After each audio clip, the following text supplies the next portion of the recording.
All right, so welcome to Comic Book Historians. Today we have a special guest, Tom DeFalco, former editor and writer of Marvel Comics, currently editing and writing various works, especially stuff with Archie Comics. I'm Alex Grand with my co-host Jim Thompson. Tom, thanks so much for joining us today. It's my pleasure. So you were born in Queens? I was born in Queens many years ago, way too many years ago. I am the oldest of 7 children. My father was a butcher who eventually owned a small supermarket, and I pretty much grew up working in the supermarket and understanding how you make little bits of profit add up to a paycheck at the end of the week. So you had a sense of as a small business owner, as your father, you had a sense of business practicality and common sense. Would that be fair to say? I'd say that was hammered into me. Yeah, the little things where people would bring in 10 cents off coupon, and I realized that at that time, if you were a store owner and they brought in the 10 cents coupon, you would make an additional 2 cents by mailing it into the company. Yeah. And I realized at the end of the month, all these little coupons added up. It actually served me well when I first started working for Archie Comics, because I forget if it was John Goldwater or Louis Silberkleit. One of them said to me, "This is a business of pennies." Yeah. But if you watch the pennies, eventually they turn into dollars. Wow. Oh, that's really interesting. So let's talk about comics a little bit. When did you start? Were you a comic reader as a kid?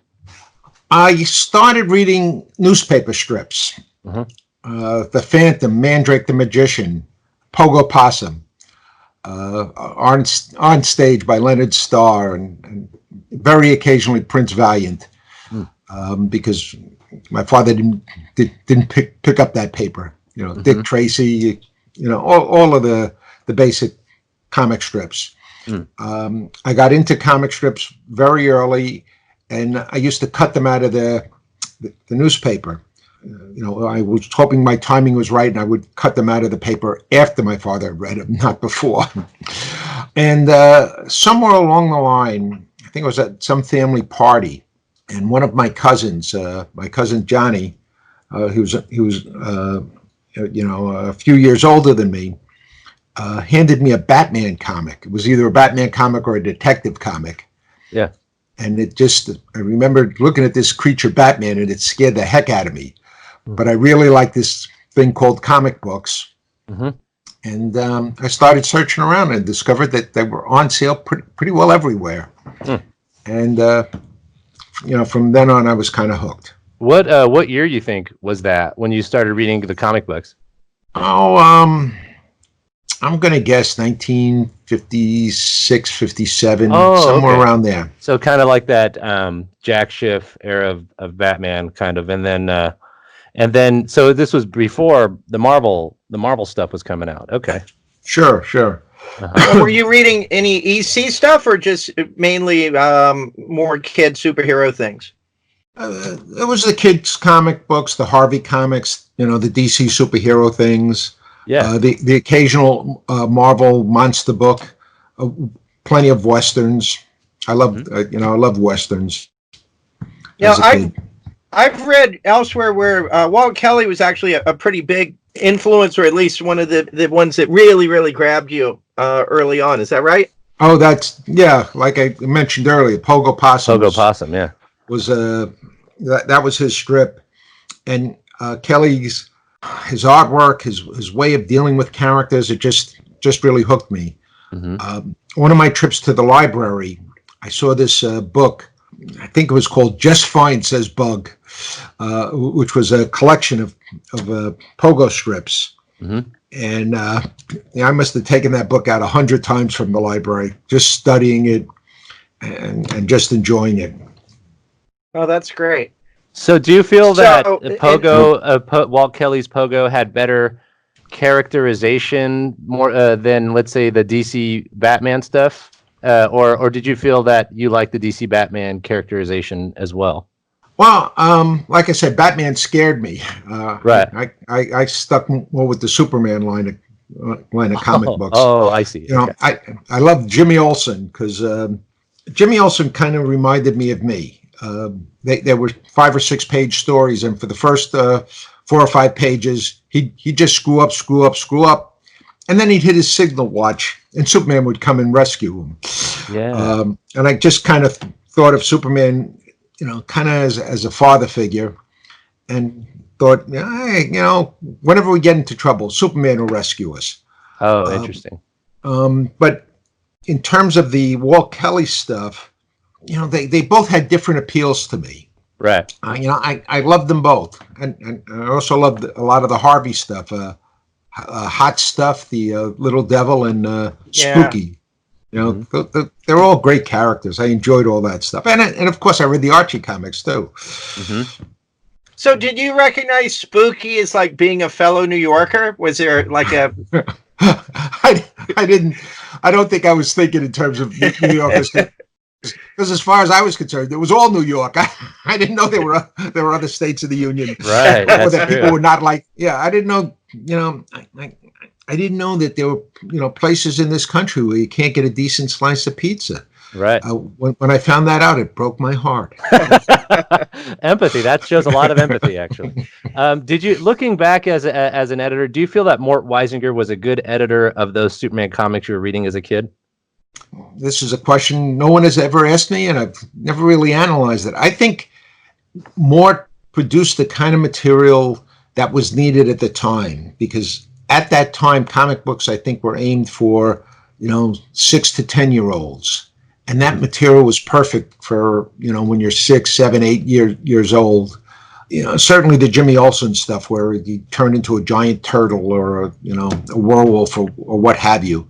You know, they were really, it was really fun nonsense. I got you. One little step above the Harvey stuff, but I look at that stuff today with a lot of fondness. Yeah. You know, I know Mort was a rough editor. I've heard the stories from people who worked with him, but he, you know, the material that he was producing, it really had an effect on people.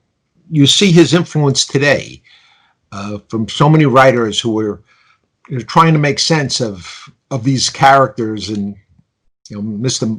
Multiplex or whatever you call them, trying to figure out ways of getting that into continuity. And you know, for me, if I were them, I'd just forget that stuff. Yeah. I create new stuff. Right. All right. So talk about your education a little bit. Where'd you go to school?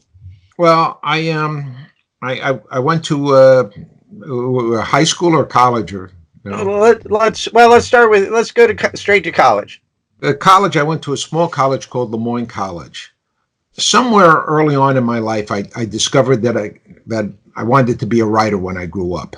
I wasn't convinced that you could actually make a living as a writer. So my plan going to college was I was going to become a teacher and write on the weekends. It's kind of ironic because I became a writer who had to work every goddamn weekend.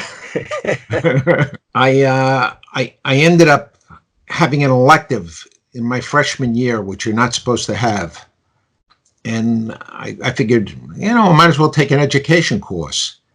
And I ended up taking this course called Philosophy of Education.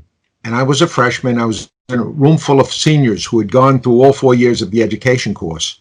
And it was my first philosophy course. So I go into this course and they're discussing the philosophy of education.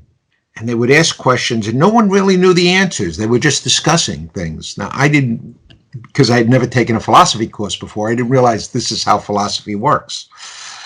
You ask the questions and then you discuss them. There aren't no actual answers. But I was sitting there as a freshman thinking, man, these guys went through 4 years of the education course. They don't know what education is? This must be a lousy course. Mm-hmm. So I immediately dropped out of the education department, thought, I better start writing because I don't have any other plan. Yeah, survival.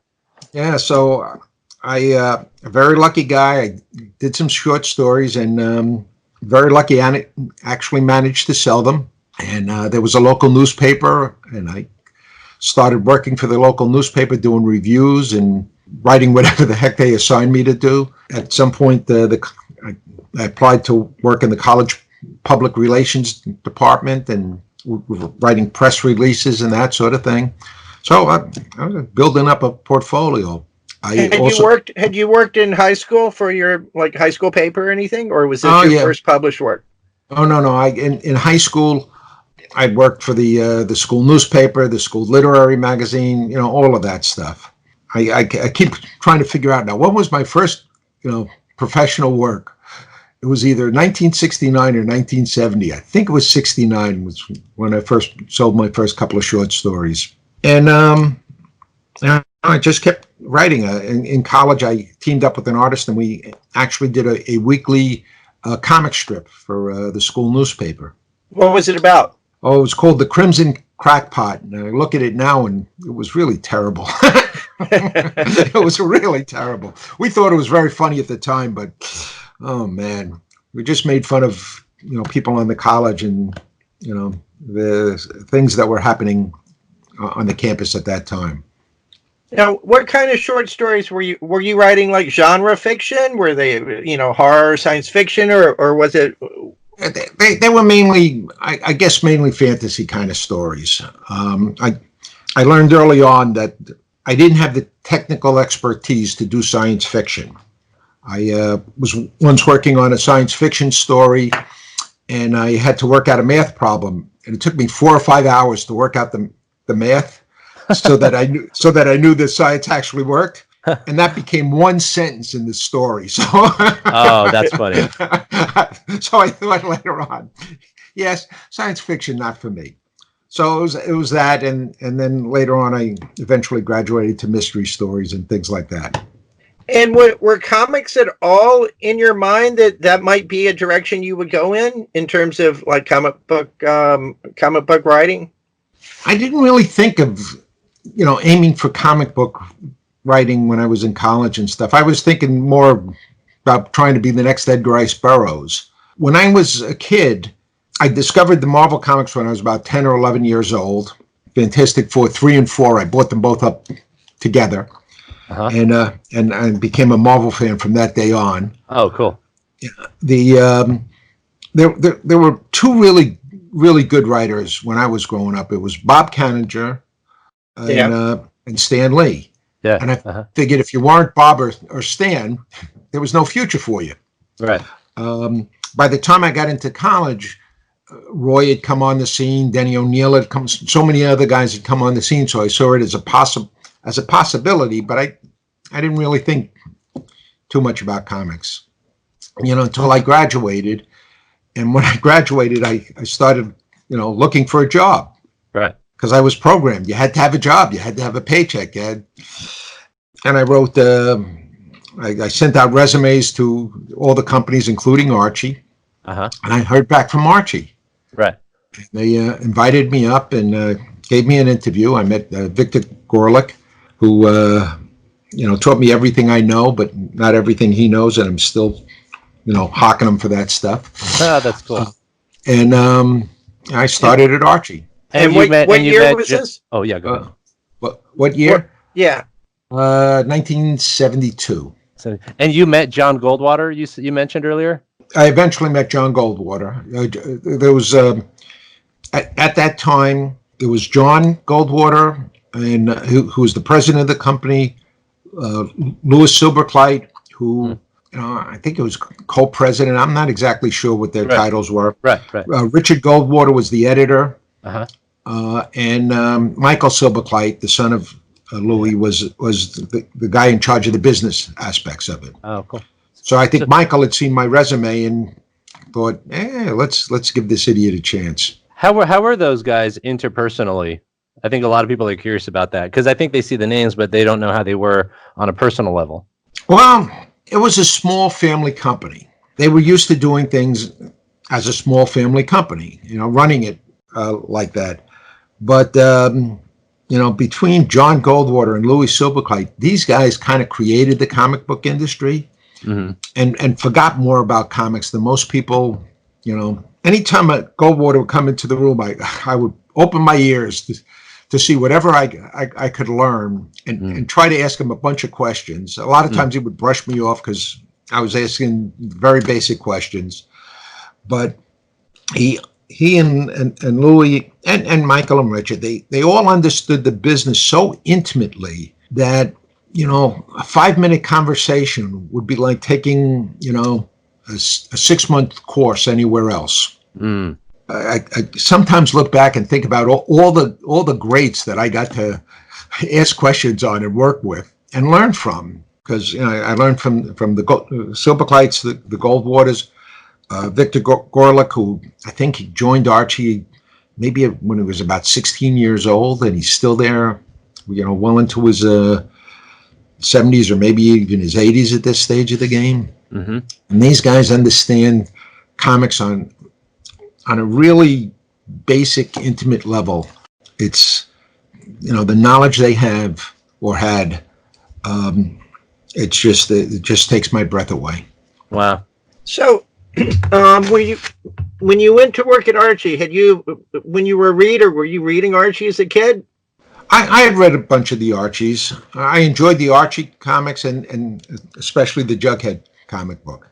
I noticed when you went back to Archie after Marvel at the Man from Riverdale series, you brought back one of the little Archie characters, Dr. Doom, which I was really glad, because that was my favorite when I was reading Archie as a small kid, was definitely little Archie. I thought those were the best. And they still hold up today. Those little Archie stories by Bob Bowling and later Dexter Taylor, especially the Bob Bowling stuff. I have them in a box near my desk, and every once in a while, when I want to feel inspired, I pick up one of those things. Bob just had a magic of weaving a story, and they had such emotional content for little kid material. It was just terrific. Now, still love that stuff. Was he gone by the time you started in 72? Who, Bob Bowling? Yeah. No, actually, I started in the editorial department working on various editorial projects, learning the industry from the ground up, paste ups, how to color covers, how to make art corrections, how to make spelling corrections, all of that stuff. And I started to write one-page gags for Archie, and eventually started to sell those, and then eventually, took my shot at doing the 5-page stories. It took me a while to actually crack Richard Goldwater, but I finally cracked them. Oh, that's awesome. Yeah, and I sold my first 5-page story, and they assigned Bob Bowling to draw it. Oh wow! I couldn't believe it. I was in heaven. Yeah. Oh, that's super. Yeah, Archie had some real masters of the craft. Bob Bowling, Harry Lucy. Yeah. We used to call him Juicy Lucy because, man, those girls were fabulous when he drew them. Oh, that's awesome. Samm Schwartz. He was great. His Jughead especially, just so good. I loved Sam. I loved his work. Sometimes I didn't love working with Sam, but I loved his work. And I'll tell you why. Was he abrasive? Yeah, tell me about that. No. He was a great guy, a fabulous storyteller. But a lot of times he worked late at night. He put his kids to bed and would work through the night. Mm-hmm. And one night about 2:00 in the morning, I get a phone call. Wakes me up out of a sound sleep, and it's Sam. He wants to discuss a joke on page 2 or 3 of a story that he's doing. Oh, okay. And I'm thinking, what is Sam? Are you kidding me, Sam? And I hung up on him. And I remember thinking, what is this for real? I took the phone and I laid the phone on the floor because I thought, hey, if I wake up in the morning and the phone is where it should be, then I know this was a dream. But if it's on the floor, I'm gonna call Sam up and give him a piece of my mind. That's funny. So how long did you stay at Archie altogether? I was there, I'm gonna say close to 6 or 8 years, somewhere in between. It's a good amount of time. Yeah, I originally started full-time on staff, but as I started getting more and more freelance, I cut back the staff. I think at the end I was there. I would come in 1 or 2 days, 2 days a week. It was mainly to work on the digest books. And during the time I was at Archie, I started to do some work for Charlton. And Charlton, I got in touch with them. I figured, I'll just do a little extra work. And they assigned me, I think they assigned me 8 comic books. They were all bi-monthlies. Oh, wow. But I realized, I have to write a book a week for Charlton. Yeah, plus right. my Archie stuff. Charlton's always famous for not paying a lot. Were they, in terms of them versus Archie, were you making around the same, or were they paying less? They were paying considerably less. Considerably less. At one point, I was working for, I think Archie was paying either $12 or $15 a page for script, and Charlton was paying $5 a page. Right. Wow. Yeah, a lot less. It was a lot less, but you got to do a lot more goofier things. Yeah, because there's less editorial oversight at Charlton, right? Yeah. Assume that's why some people like Ditko worked for them, was because they got to do what they wanted to. Yeah, I'm gonna guess. I never asked. All the years I spoke to Ditko, we almost never discussed comics. Oh, really? Oh, really? Yeah. Yeah, tell us about that. Well, that comes later on in the That'll history. come later on. Yeah, you're right. Okay. There is a But- Ditko section here. You're right. Okay. So There will you be didn't work with Ditko on Charlton stuff. No. That was later with Machine Man and things like that. Right. Machine Man was the first time I worked with Ditko. I love how you're actually you're anticipating what our script structure is today. See, Tom is actually already editing this podcast, which I love. I think that's great. All right, go ahead, Jim. Okay, so you were. Let's go back on Archie just for a minute, because you mentioned the Digest comics. Talk about that, because you had a major role in that, correct? Yeah, I stole the idea. I think it was Gold Key at the time, had the Disney licenses, and they came out with a couple of the Digest books, and I saw them and I thought, wow, this would be perfect for our material. John Goldwater came in one day and I said, Mr. Goldwater, I think we should be doing these sort of books, these Digest books. And he looked at me and says, what are you, out of your mind? How do you market them? Where do you sell them? They're not going to fit on the comic book racks. There's nothing you can do. Get out of here. And he just told me to go back to my desk and shut up, which he often did. And then a couple of days later, he comes back and he says, yeah, I'm thinking about those Digest books. Go talk to Ben Cooperstock about them. Oh, wow. And Ben Cooperstock was our salesperson. Mm-hmm. So I took him to Ben, and I said, if we did our books here, because they'd reproduce properly at this size format, do you think you could find a way to sell them? And he looked, he says, they're not going to fit on the comic book racks. There's no place to sell them. Forget about it. It's a dumb idea. And so I figured, okay, next time Mr. Goldwater asks me, I'll tell him Ben said it's a dumb idea. And then a day or two later, Ben comes in and he says, you know what? I got a place where we can sell those things. They'll actually fit like the TV guide racks and stuff like that. Yeah. And he said, I think if we made a deal with some supermarkets, we could probably get them into the supermarkets. I'm going to look into this. And then the next thing I know, Goldwater comes in. He says, from now on, we're doing Digest books. We have to get 2 titles out. We have to get them out. Because we're buying the real estate now. And I remember Victor turning to me and says, it was your idea. This is your problem. Deal with it. Oh, wow. And that's great. And it's huge. I mean, that was a huge part of Archie Comics. Oh, yeah. It became a major part of the business. And they're still a major part of the business. Actually, they're the part of the business that is still doing classical Archie stuff. Right. That's what I grew up on, were Archie Digests, actually. I think a lot of people did. That's right. It was great value for the money. Yeah. It was trade paperbacks before there were trade paperbacks. That's right. Yeah, that's right. So then where do we get from Archie to your next stop? And was that DC? Yeah, well, I was working in Charlton, and then I met. They used to have this thing called the Academy of Comic Book Arts and Science. Sure. Right. And Neil Adams and Stan Lee kind of started that, right? Started that, right. And the Archie people, they would invite us to the annual meeting when it came time to pay the dues. Otherwise, they forgot about us. So I met a couple of the guys there. I met Paul Levitz and Marv Wolfman, a couple of the guys, and they were having another meeting. They invited me to, and I went to that meeting.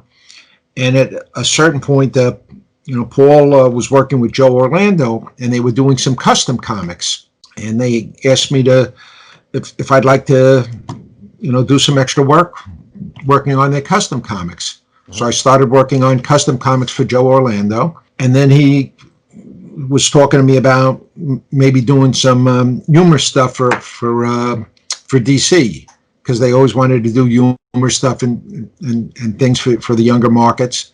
And I came up with a few proposals.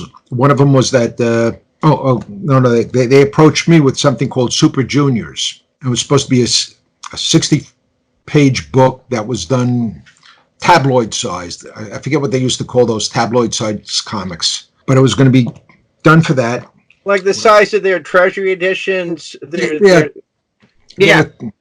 Treasury editions. Like I said, I forgot what they called them. Treasury editions. So I worked on that and did some proposals for some other humor things. And then Joe at one point said to me, "Hey, have you ever thought about doing straight stuff? The superhero stuff?" And I remember saying to him, "Joe, that stuff looks so hard. I read it, I enjoy it, but I don't know if I could do that stuff." And he said to me, "Come on, kid. You got to be able to come up with a characterization. You do characterization. You got to be able to come up with plot. You do plot." I said, "But here's the kicker. It doesn't have to be funny. They're paying you the same rate, and you're only doing half the work." And I thought about it for a few minutes, thinking, yeah, it doesn't have to be funny. So you're doing half the job, and they're paying you the same rate. And I said to him, "Okay, I'll take a shot." So they assigned me actually to do a romance story. I remember the title, "I Won't Kiss That Evil Way." Denny O'Neil was the editor. Oh, cool. And then he said, "I'm going to give you the title. You come in, we'll talk about it." So I showed up with three possible premises for a story with that title. And Denny was amazed because he said, "Yeah, most of the time guys don't show up with anything. We just hash it out ourselves." Mm-hmm. And I said to him, "Yeah, I don't know how to do that." I said, I'm sorry, I did it wrong." He said, No, this is fine. And he looked over and we chose one of them, and I wrote the story. And then he said to me, "Yeah, I'm not going to be doing the romance books anymore, but I'm going to be doing this book called Superman Family. Would you like to do a Jimmy Olsen story?" Nice. And I thought, hey, yeah. So I pitched the story to him, and he liked the pitch. And I went home, I wrote it, and then I showed up the following week. I had my script in hand for the deadline, and I show up and I said, "I'm here to see Denny O'Neil. I have a script for him." And the receptionist got very nervous all of a sudden, and she called and she started whispering. And a few minutes later, Nelson Bridwell came out, and he said to me, "You're here to see Denny O'Neil?" I said, "Yes." He said, "Well, Denny went freelance."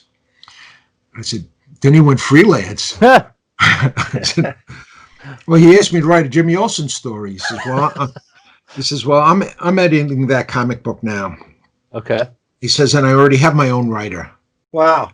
That's kind of annoying. Yeah. Okay. And I said, "Well, okay, but DC commissioned me to do this story, and I expect to get paid for it." And Nelson took me into his office and said, "Well, I don't know what to tell you because I didn't commission that story." Right. And I said, "Well, I really don't care. DC commissioned it. I expect to get paid." Yeah, I like that you defended yourself. That's awesome. Good for you. I worked for advertising agencies, and they ripped me off a couple of times. I was, and Nelson said, "All right, let me read this story." And Nelson started to read the story, and I'm full of all sorts of piss and vinegar. I'm going to get paid. I don't care what's going on. Yeah, that's cool. Now, Nelson had some medical issues, which it was a shame, but and he made some strange sounds when he would read. Oh. And I'm listening to his sounds, and I'm looking at his face, and he's got this stern expression on his face, and he's going through the story page by page, and he pulls out a pen and knocks some, and as he keeps reading it, I get more and more intimidated, and I'm sitting there thinking, all right, so I wasted a week writing the story. What am I going to do? And I'm sitting there. He finishes the story, and he kind of rolls it up in his hand. And he looks at me and says, "You stay right here. I got to go talk to Julie Schwartz." Yeah. And he storms out of the room. And he comes back a few minutes later, and he says, "All right, I talked to Julie. He's going to take care of my writer. You're now the writer on Jimmy Olsen." Yeah. And I said, "What?" And he Wow. Wow. And he says, "Yeah." And he said, "So, I'd like you to work on the next thing." And he said, "And also think about Lois Lane." And I thought, wow. So I ended up getting 2 assignments out of it. And I did. You worked on that Superman family book for like at least a year or more, didn't you? I guess I wasn't really paying attention at the time, how much time. And I also did something called Starfire. Oh, I think I did Starfire for Denny. I might have done that before Jimmy Olsen. And Claw the Unconquered, or Claw the Conquered, Claw the Unconquered. I worked on those things. Did you bring Archie's sensibility to Jimmy Olsen? Is that something that happened? I don't think so. I think I hope I hope I brought a Jimmy Olsen sensibility to Jimmy Olsen. There you go. That's true. Did you think it was funny that you went from one redhead with freckles to another? To be honest, I never even made the connection. Well, because you read Jimmy Olsen as a kid, so you were more going to that probably, huh? Yeah, that's what I was thinking of. I gotcha. Interesting. And Nelson was really a continuity guy. He really loved continuity and controlling, continuity. And he would change the dialogue on Jimmy Olsen so he could add footnotes. And he actually he taught me a very important thing when you're a professional writer. When you're a professional writer, you work on your story and you work on it and you make it the most precious thing in the world to you until you turn it in. And then you don't ever look at it again. Because looking at the published work can only depress you. Because you'll look at the published work and you'll either see a mistake you made or a mistake somebody else made, or you'll see, wow, I was so much better then, I'm a bum now. It can only depress you looking at the published work. So you gotta just focus on the story that you're working on. And then once you let it go, it's gone. Mm-hmm. So how much did you have to study up on those characters on Jimmy and Lois? Did you go back and reread from like early days, or were you just, was someone else catching mistakes if there were mistakes made? Well, I had Nelson, and Nelson knew all the continuity. So if I would pitch something, he would say, no, you can't do that because blah, blah, blah, blah, blah. And I had a bunch of old, Superman comics and Lois Lane and Jimmy Olsen, mainly the Jimmy Olsen thing. So I see. So it's kind of up to the editor to maintain the continuity almost sometimes. Yeah. Yeah. Okay. The editor is the guardian of the character. Yeah. The writer, this is why editors and writers don't belong on the same planet. Right. The editor is the guardian of the character, has to think of what's good for the character long term. The writer has to come up with a short-term story. Yes. And focus what's best for that story. And sometimes a short-term story and a long-term character development don't mesh. Yeah. And that's when the editor has to say, no, you can't do this. I see. And was the Kirby aspect of Jimmy Olsen completely taboo at that point, or was that something you could also incorporate that mythos into it? Oh, you could incorporate it. In fact, I did. I brought back the Newsboy Legion and did some of the Kirby, that dealt with some of the Kirby mythos, because I'm a Kirby geek, and I love that Jimmy Olsen stuff by Kirby. I do too. I that it's so different from what was coming before that, and I enjoyed that too. I mean, the Planet of the Capes and that kind of Jimmy Olsen is really fun, but then Kirby takes it in such a different direction. So I was just curious what you were trying to channel when you were doing it. I don't honestly remember. I think I was just trying to do the best Jimmy Olsen stories I could, and the best Lois Lane, and then eventually the best Superboy stuff. I'd read, the pre-Kirby, the Kirby, the post-Kirby, and then tried to do something that, honored it all. That's cool. So you went from DC to Marvel, is that correct? Sort of, kind of. Mm-hmm. What happened? DC had something called Implosion. The DC Implosion. Ah, okay. I've been doing a lot of work for DC, and I had a very big check coming, and I showed up on Friday to collect my check, and I needed that check because I was buying my first house. Oh, cool. The following week. And the checks normally showed up at 10 o'clock in the morning. They weren't there. And it looked like they weren't coming down. They were going to cancel a lot of books. We're hearing the implosion, that sort of thing. I found out about 6 o'clock that night. The checks finally came down. I got my check. And I remember talking to Paul Levitz. He said, we don't have any work for you now, and maybe in a couple of months we'll have something for you. Wow. And I thought, well, we'll talk in a couple of months, but I doubt I'll be, if I haven't found work in a couple of months, I'll probably be in a different business. But yeah, because now you had a house payment at that point. I had house payment to that. I remember I didn't spend the whole day at DC. I went back to Archie. And I walked into the Archie office and I said to Victor, "Hey, do you have any work?" Because I was doing work for DC, but it's gone now. And he says, "Well, let me look around, see if I can find something." And then I called some other guys. It didn't occur to me to call Marvel, but I called some other people about doing some work here, doing some work there, and everybody said the same thing. Well, let me look around. I'll see if I can find something. And then by about 12:30, 1 o'clock, everybody came back with assignments. Oh, cool. And this is basically 1978 when Jim Shooter is now editor-in-chief, right? Jim Shooter is now editor-in-chief. Yeah. I think I had done a sample story for him before this. I had done a sample story, which was a Vision story, which years later Carl Potts used that to test young artists to see if they could do storytelling. Oh, that's awesome. And I had scripted a couple of jobs over other people's plots, and had done like a 2-issue Avengers story. Right, because you did Marvel 2-in-1 with the Thing, and then number 40 in 1978, and then you did 2 issues of Avengers, 179 and 180. And I noticed Black Panther was used in the Marvel 2-in-1 and then that Avengers comic, right? Is that what you're referring to now? Yeah. And I also did a What If something with the Kree Skrull War. Yeah.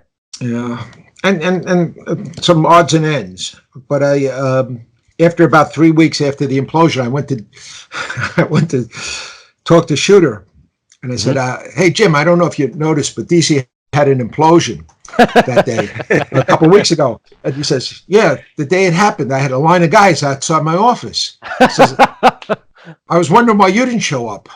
And cool. Thought, it didn't occur to me, which is the story of my life. If we get to the end of my career, I'll tell you again something that didn't occur to me. And I said, oh, guys were lined up outside your office? He says, yeah. He says, I was surprised you didn't show up. I said, well, I had other freelance work. I just got around to it. I said, I guess you gave out all the assignments. He says, no, I saved the book for you to do. So he assigned me, I think, a 2-in-1 and Marvel team up at that stage. Oh, cool. So then you got along with Jim Shooter, it sounds like, when you joined Marvel. Oh yeah, I really like Jim Shooter. I thought he had a great vision for the industry. I thought he's still one of the most creative guys I've ever run across. A genius, a veritable genius as a plot doctor. Right.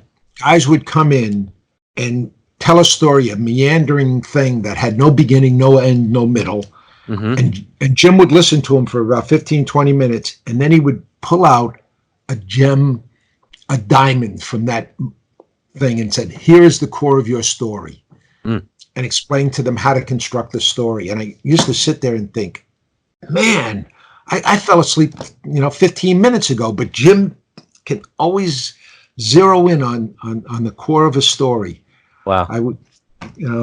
I think I still think he's the best. Wow, that's great. That's great to hear that. Yeah, because obviously everyone has their own opinion on Jim Shooter, and Ron Wilson. I talked to him once, and he really liked Jim Shooter. It's cool to hear your analysis, because yours comes from like a writer editor standpoint. So that's pretty cool. I've never heard that impression of him before.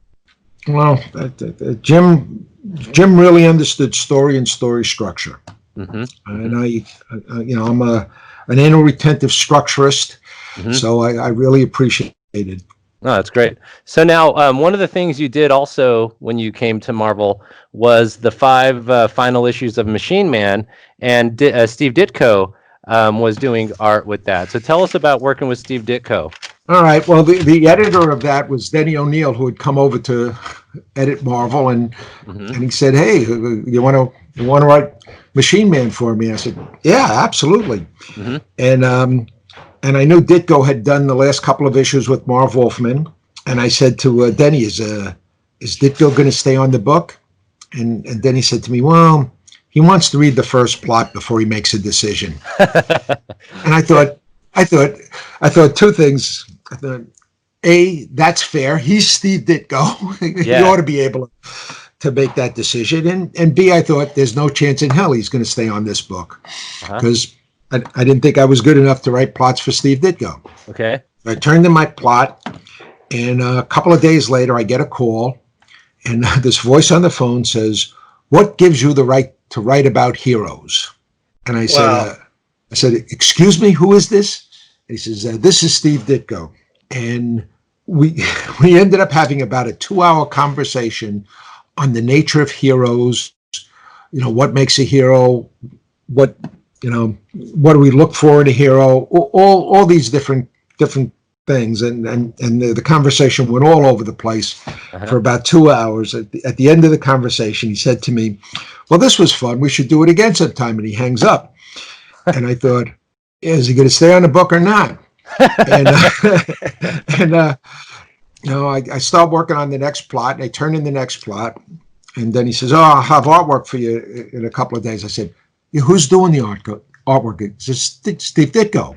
He said he had a great conversation with me. So he's staying on the book. Oh, that's great. And we stayed on the book together. I had a tendency in those days and these days to write a detailed plot, and Steve would say to me, "You could cut down. You don't have to put this amount of detail in it. You could really cut down." I said, "Well, what would you really like to have, Steve?" He says, "I'd like to have a paragraph." That's it, huh? Okay. I said, I don't know if I could explain. I don't even know if I'll be able to put a story together in my own head that I can get down into a paragraph. And I tried to condense as much as I could. I think the best I ever got was like 2.5 pages. But, on the one hand, we had a ball on that thing. On the other hand, we did this crazy style, like a parody of Marvel Comics dialogue with, every sentence had like about 50 adjectives in it. Right. And my natural writing style is very, very sparse. So this was totally against everything my natural writing style, but I'm fighting to come up with all these adjectives and that sort of stuff to do kind of like a super version of Stanley kind of thing. Because we knew the book had one foot in the grave and the other on a banana peel. So we were desperate to get any sort of content out there. Yeah, that we could. So were you a fan of Steve Ditko's Spider-Man? Oh yeah, yeah. People of my generation, I'm sure there was somebody who wasn't, but I wouldn't talk to him anyway. Steve, Steve's work on Spider-Man, on Doctor Strange. I'm a writer. I should be able to express how much that stuff meant to me. But I'm Steve Ditko geek, a Jack Kirby geek. That stuff was just so great. It's hard to quantify. Did you feel that the John Romita era was almost like an Archie comic where you had the two love interests and Flash Thompson like Reggie? Jim and I were talking about that earlier. What do you think that was almost more like Archie, or did it maintain the spirit of the Steve Ditko stuff? It maintained the spirit. It maintained a lot of the spirit. John Romita, I had met John when he was doing Daredevil, and I really liked his kind of thing. His Spider-Man was jarring to me because it didn't look like Steve Ditko, but it eventually grew on me. And I don't know if you guys have ever met John Romita or talked to him. Got to be one of the nicest guys in the universe. And a total professional, just a terrific guy on so many levels, and the fabulous artist. Right. Should mention that. Yes. Fabulous artist. Yep. Yeah. And the basic Archie, format, a guy torn between two beautiful women. He can't make up his mind. That's the basis of most literature. A lot of stories have that anyway. That's true. So then tell us about launching Dazzler #1 in 1981. And John Romita Jr. was the artist, but a lot of creator names are on that first issue of Dazzler. What was your role in Dazzler? I developed the backstory. At one point I was brought in, and there was a record company guy, a movie guy, our licensing person. And the plan was that they were going to launch this character out, do records, do movies, do comics. Right. It was going to be just a coordinated thing, kind of like what they used to do I guess they still do in Japan with comics and animation and everything else like that. And I remember they said to me, "Hey, we have Bo Derek and John Derek for the movie.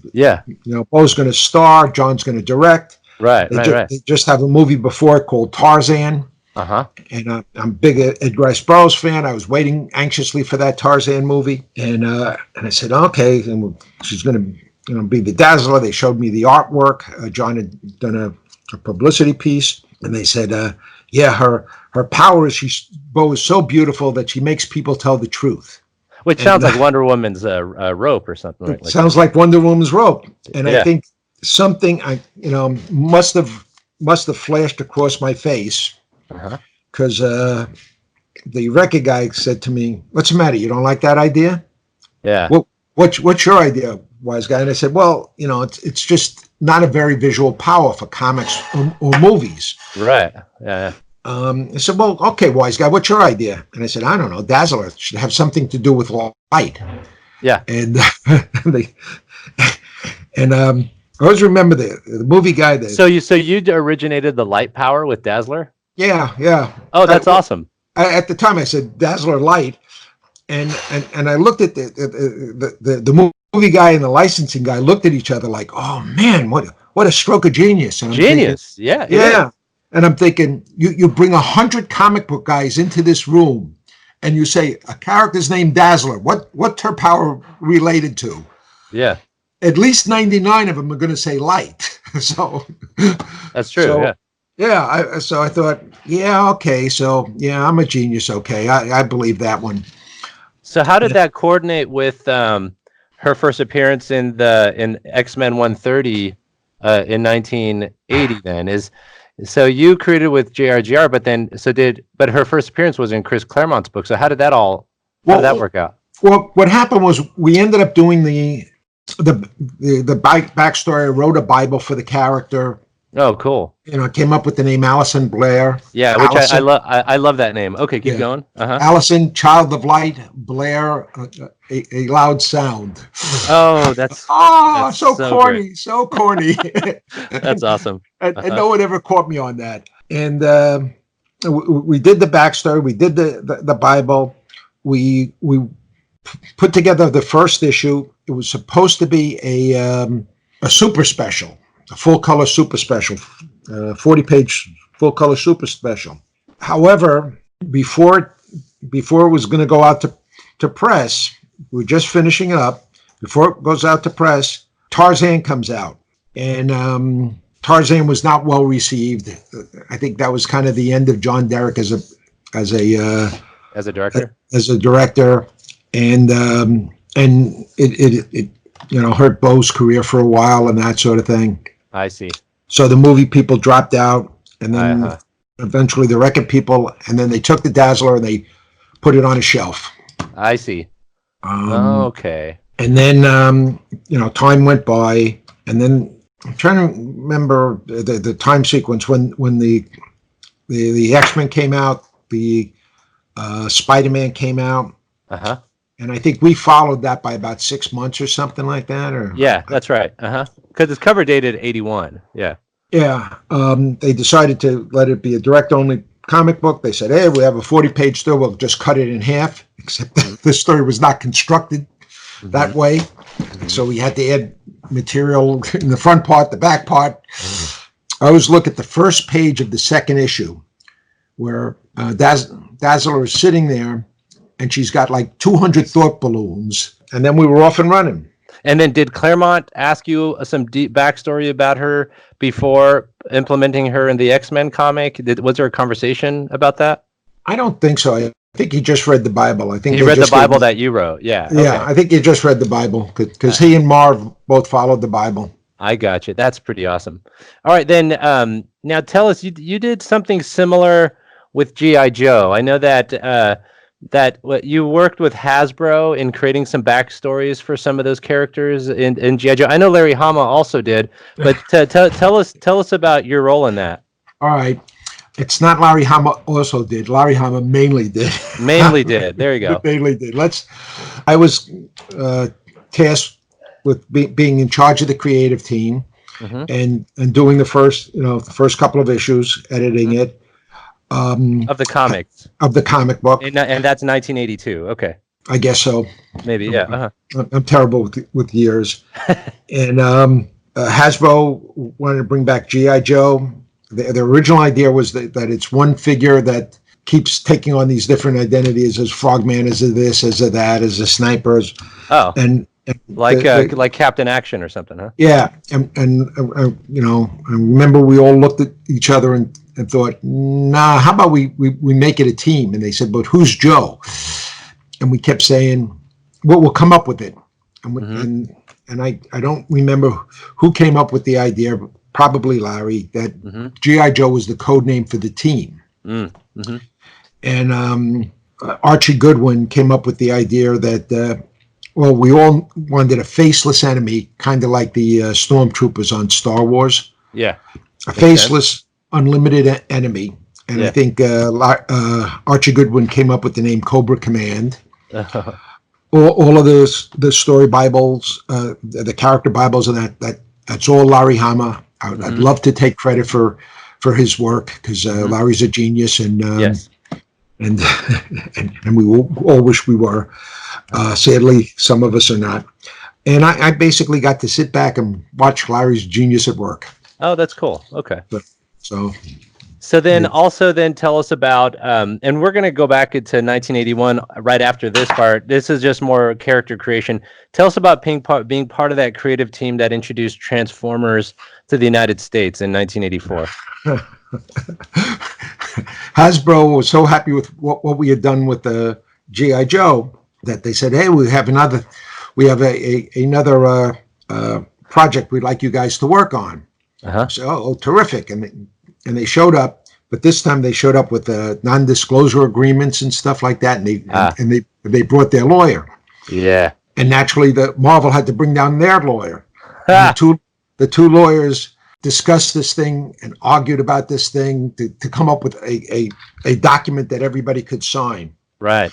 And this went on for 3, 4, maybe 5 hours. I don't know how long until they finally got the document. And then they said to us, all right, we want to show you something.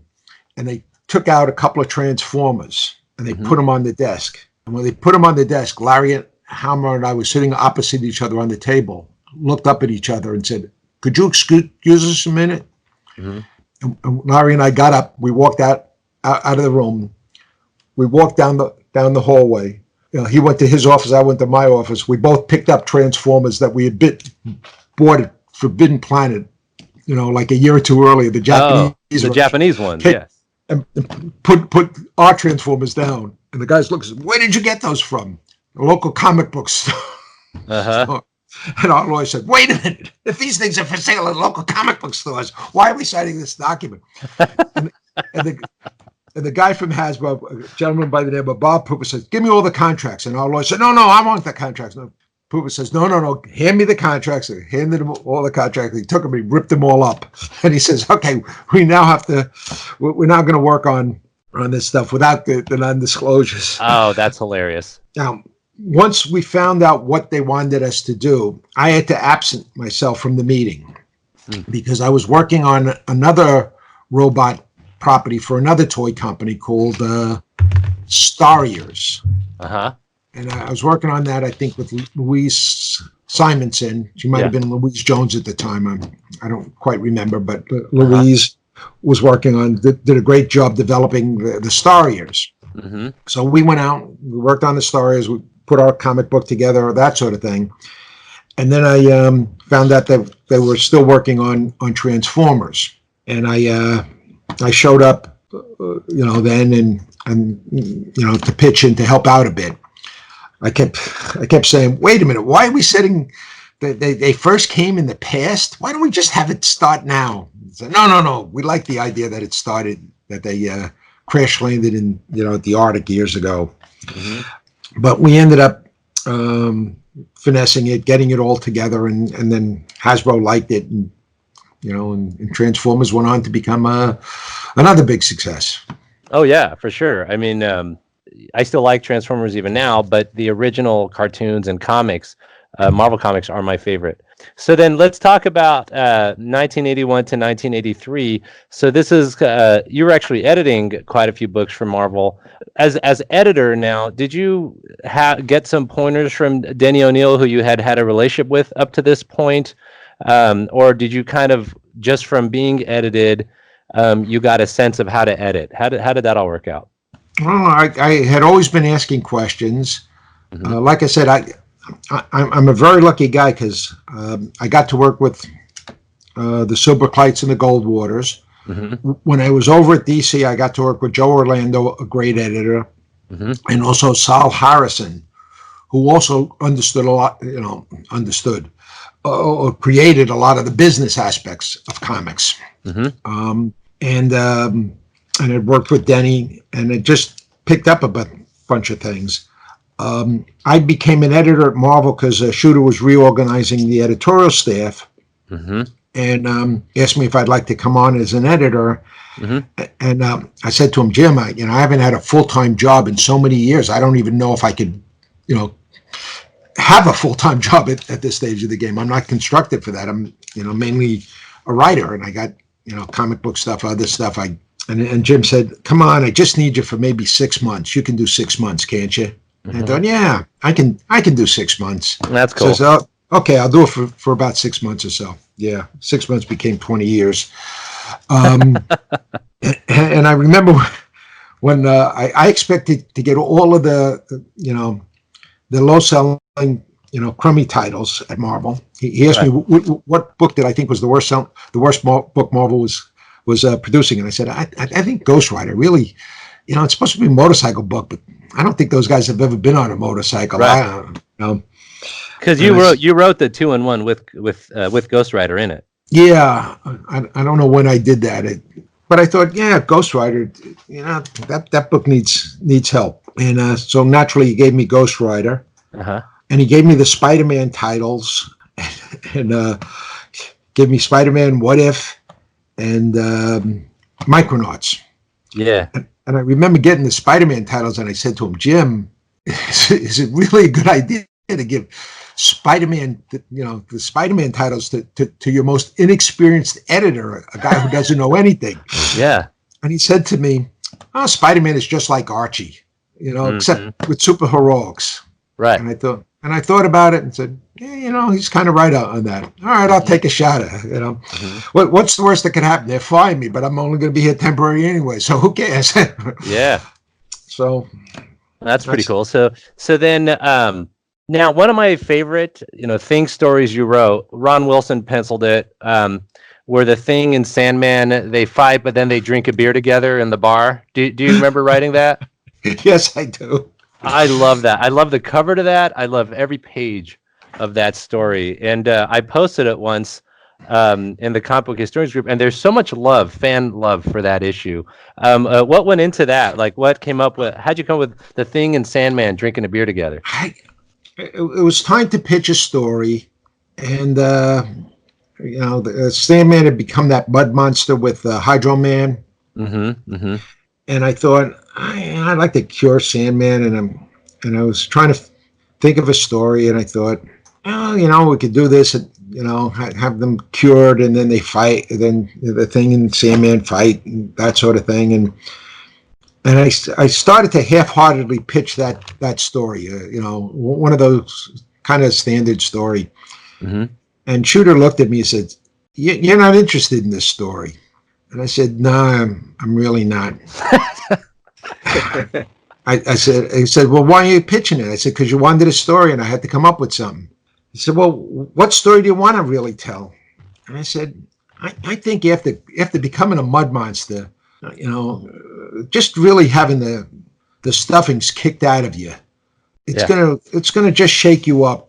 And you're just going to want to revisit who you are, where you are. And I said, "Jim, the only story I see is Sandman and Ben sitting down, having a talk, and then realizing how much they're similar characters. Yeah.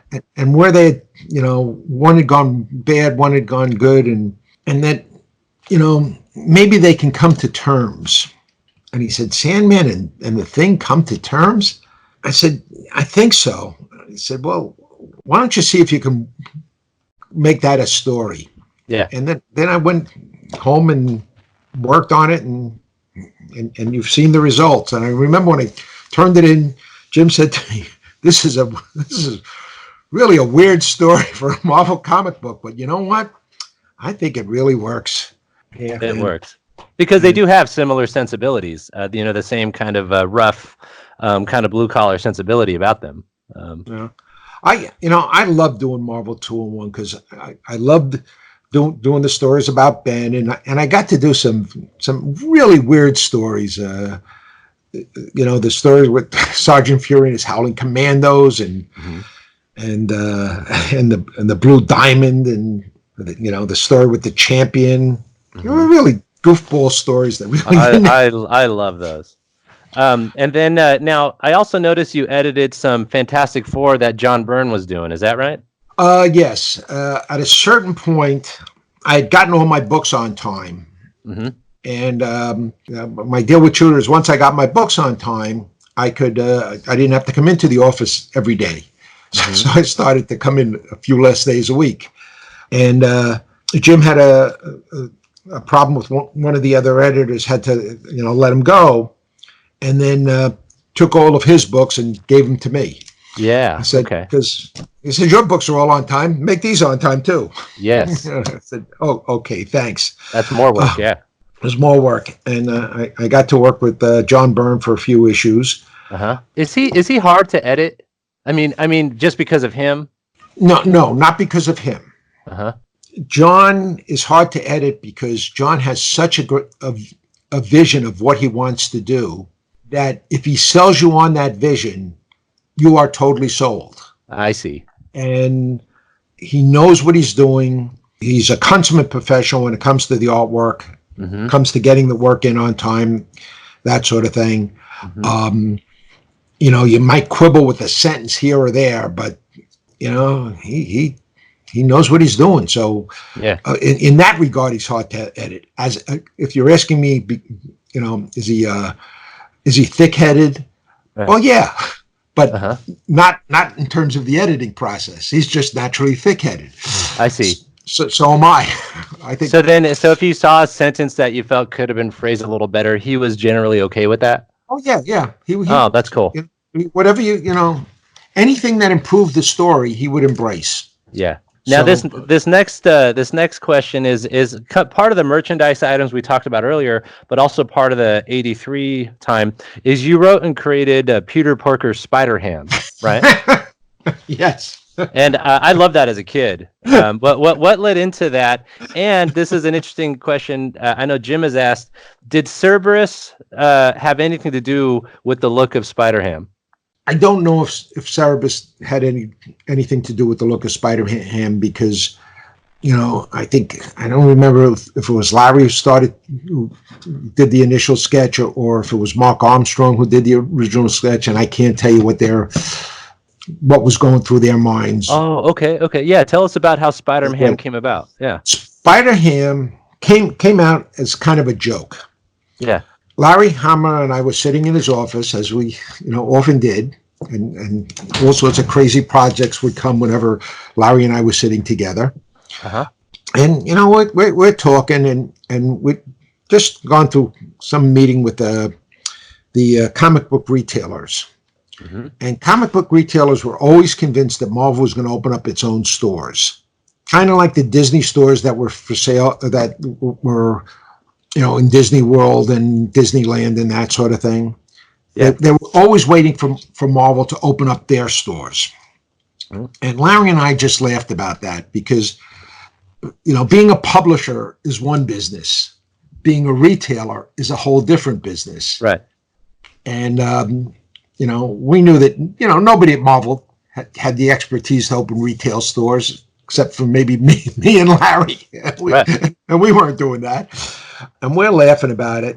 And Larry says, and Marvel can never open up its own stores because what sells in those stores are the two main items that sell in those stores are apparel and plush.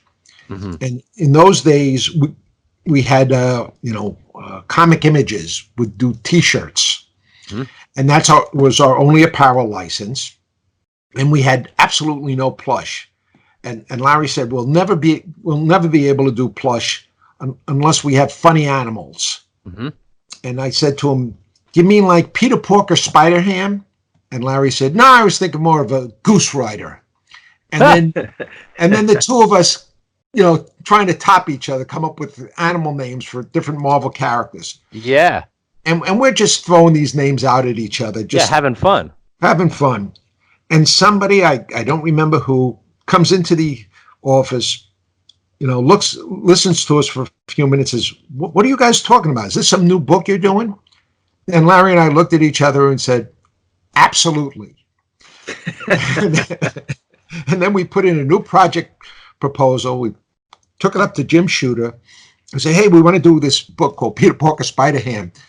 And I remember Shooter looking up and said, what are you guys, out of your minds again? I said, come on. We just want to do this goofy thing, plush with this and that. And he said, all right, I'll approve it. And he signed off on it. Uh-huh. Larry and I contributed, I think, $100 each, and he got a friend of his to make a Peter Porker doll. We got together. We did the comic book. We sent it off. The comic book got printed. We take the doll and the comic book. We go up to the licensing people and we say, hey, we got this great idea for plush, Peter Porker Spider-Ham. And, appeared in this comic, Marvel Tales. The licensing guy looks and says, I can't license Spider-Man. How the heck am I going to license some stupid pig? Get out of here. so threw us out. We figured that's the end of it. A couple of months later, I get a call from Shooter. Shooter says to me, Jim Galton, the president of the company, wants to talk to you. Oh, wow. Uh-huh. Galton wants to talk to me, and I had never met Galton before. Mm-hmm. He says, yeah, it's your mess. Go fix it. Right. And I'm thinking, my mess? What the heck did I do? Yeah. So I walk up to Galton's office, I knock on the door. Mr. Golden, he says, you Tom? I said, yes, Tom DeFalco. Nice meeting you, Tom. He says, this man over here is Joe Walsh. He's our distributor, Curtis Circulation. Curtis Circulation. Yeah, Curtis Circulation, yeah. Joe Walsh is in charge of Curtis Circulation. He's got a question to ask you. And Joe says to me, you ever hear of a title called Marvel Tales? And I said, yes, it's a title that comes out every month that it reprints old Spider-Man stories. Mm-hmm. It's been going on for a lot of years. And Joe goes, no, I know that Marvel Tales. I'm talking about TAILS. And I go, oh, God. And I'm thinking, oh, what did we do? Yeah. Did we screw up? Did we somehow screw up the distribution by naming this thing too close to Marvel Tales? Uh-huh.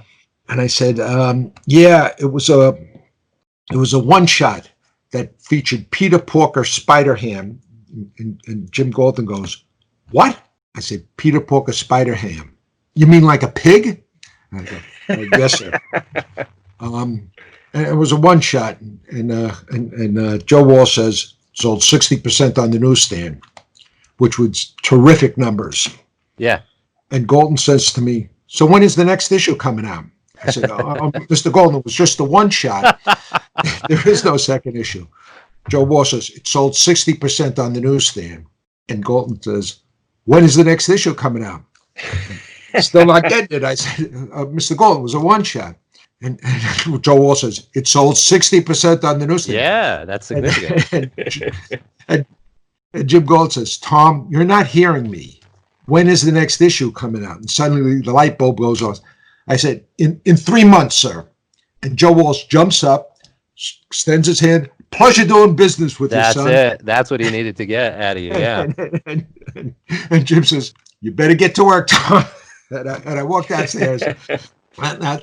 Jim Shooter later said that, Golden was always wanting to do some children's things and saw this as an opportunity to do children's things. But I always remember that 60% in the newsstand, Tom, you're not hearing me thing, because you always remember your first meeting with the president of the company. Yeah. Anyway, I walked down and I said, Larry, I got good news and bad news for you. The good news is Marvel Tales sold 60% on the newsstand. And Larry says, wow, that's terrific. I said, yeah, here's the bad news. It's now a monthly book and you're editing it. And he says, when can you get the first plot in? I said, Larry, I could do a one-shot. I just don't have time to do another monthly comic book. Huh. And he says, well, that's okay. I can get somebody to do it. He ended up getting Steve Skeets. And I've never forgiven Steve for doing a much better job on Peter Porker than I ever did. So I'm still angry at Steve Skeets for that, because he did a fabulous job on that comic book. How'd you feel about seeing Spider-Man in that Spider-Verse animated movie? What'd you think of that? I was caught completely by surprise. Uh-huh. About 2 weeks before the movie came out, a reporter called me up that I had dealt with before, and he says, I want to interview you about Spider-Ham. Uh-huh. And I thought, Spider-Ham? And he asked me the question about the origin. I told him this, and when it was done, I said, I have to ask, why are you asking me about Spider-Ham? He says, are you familiar with Spider-Man Into the Spider-Verse? I said, yeah, it's some cartoon movie that's coming out in a couple of weeks. They invited me to the premiere, but I don't have time to go. He says, did you know that Spider-Ham is going to appear in that film? And I said, what? Didn't Marvel tell you? I said, no. Spider-Ham is going to appear in the comic? And they had a Marvel showing, and I went to the Marvel showing, and that's my favorite Spider-Man movie. That's awesome. It's great. Did you like the voiceover? Yeah, I thought the actor did a fabulous job. That's great. I still can't believe it, but weird stuff comes back to haunt you. That's funny. So now, 1984-85, you returned to Machine Man, and you wrote this 4-issue limited series Machine Man that had artwork with Herb Trimpe and Barry Windsor-Smith, and it was more of a hard-edged take on that. How did that come about? And I love that story. I think it's actually probably my favorite Machine Man story. Tell us about how that came about, and then when you saw the pages, what'd you think about them? It came about because at one point Larry and I were sitting in his office. A lot of things start with this story. That's funny. You know, Red Sonja, Machine Man, all sorts of nonsense. Yeah. So we're sitting there together, and I was saying, you know, we should do something together. He says, well, is there a character you'd like to do? And I said, you know, I always felt bad that Machine Man ended too soon. I'd like to do some Machine Man again. And he said, yeah, but we don't want to do the traditional Machine Man. We want to do something different, something far out. Come up with something far out.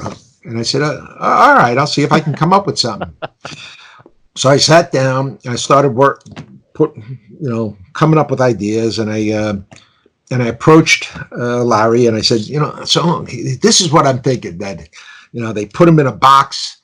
I said, you know, remember this last scene of Indiana Jones where they, you know, they put the Ark in the box and they lose the box? Yeah. Well, they find the box, but in the box is Machine Man. That's cool. Uh-huh. And he says, oh, that's an interesting start. And I said, yeah. And he says, well, who do you think, you know, could do a good job on this? And I'd been speaking to Herb, and Herb was kind of bored with what he was doing. I said, let me talk to Herb Trimpe. So I called up Herb, and I started talking to Herb, and Herb really got into it because Herb was always game for, you know, any sort of crazy nonsense you could come up with. And put together the first plot, and I think Herb was originally thinking about inking it, but then he did this, you know, very full pencil on the first issue, and I said, Herb, you can't ink this thing.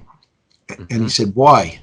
I said, because you already put, you know, a tight full pencil on this.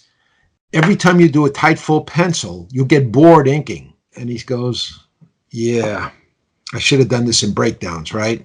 I said, yeah, because if you want to ink it, you know, it's your assignment. If you want to ink it, you can ink it, but you know you're going to get bored because, you know, Herb would get bored if he did a full pencil.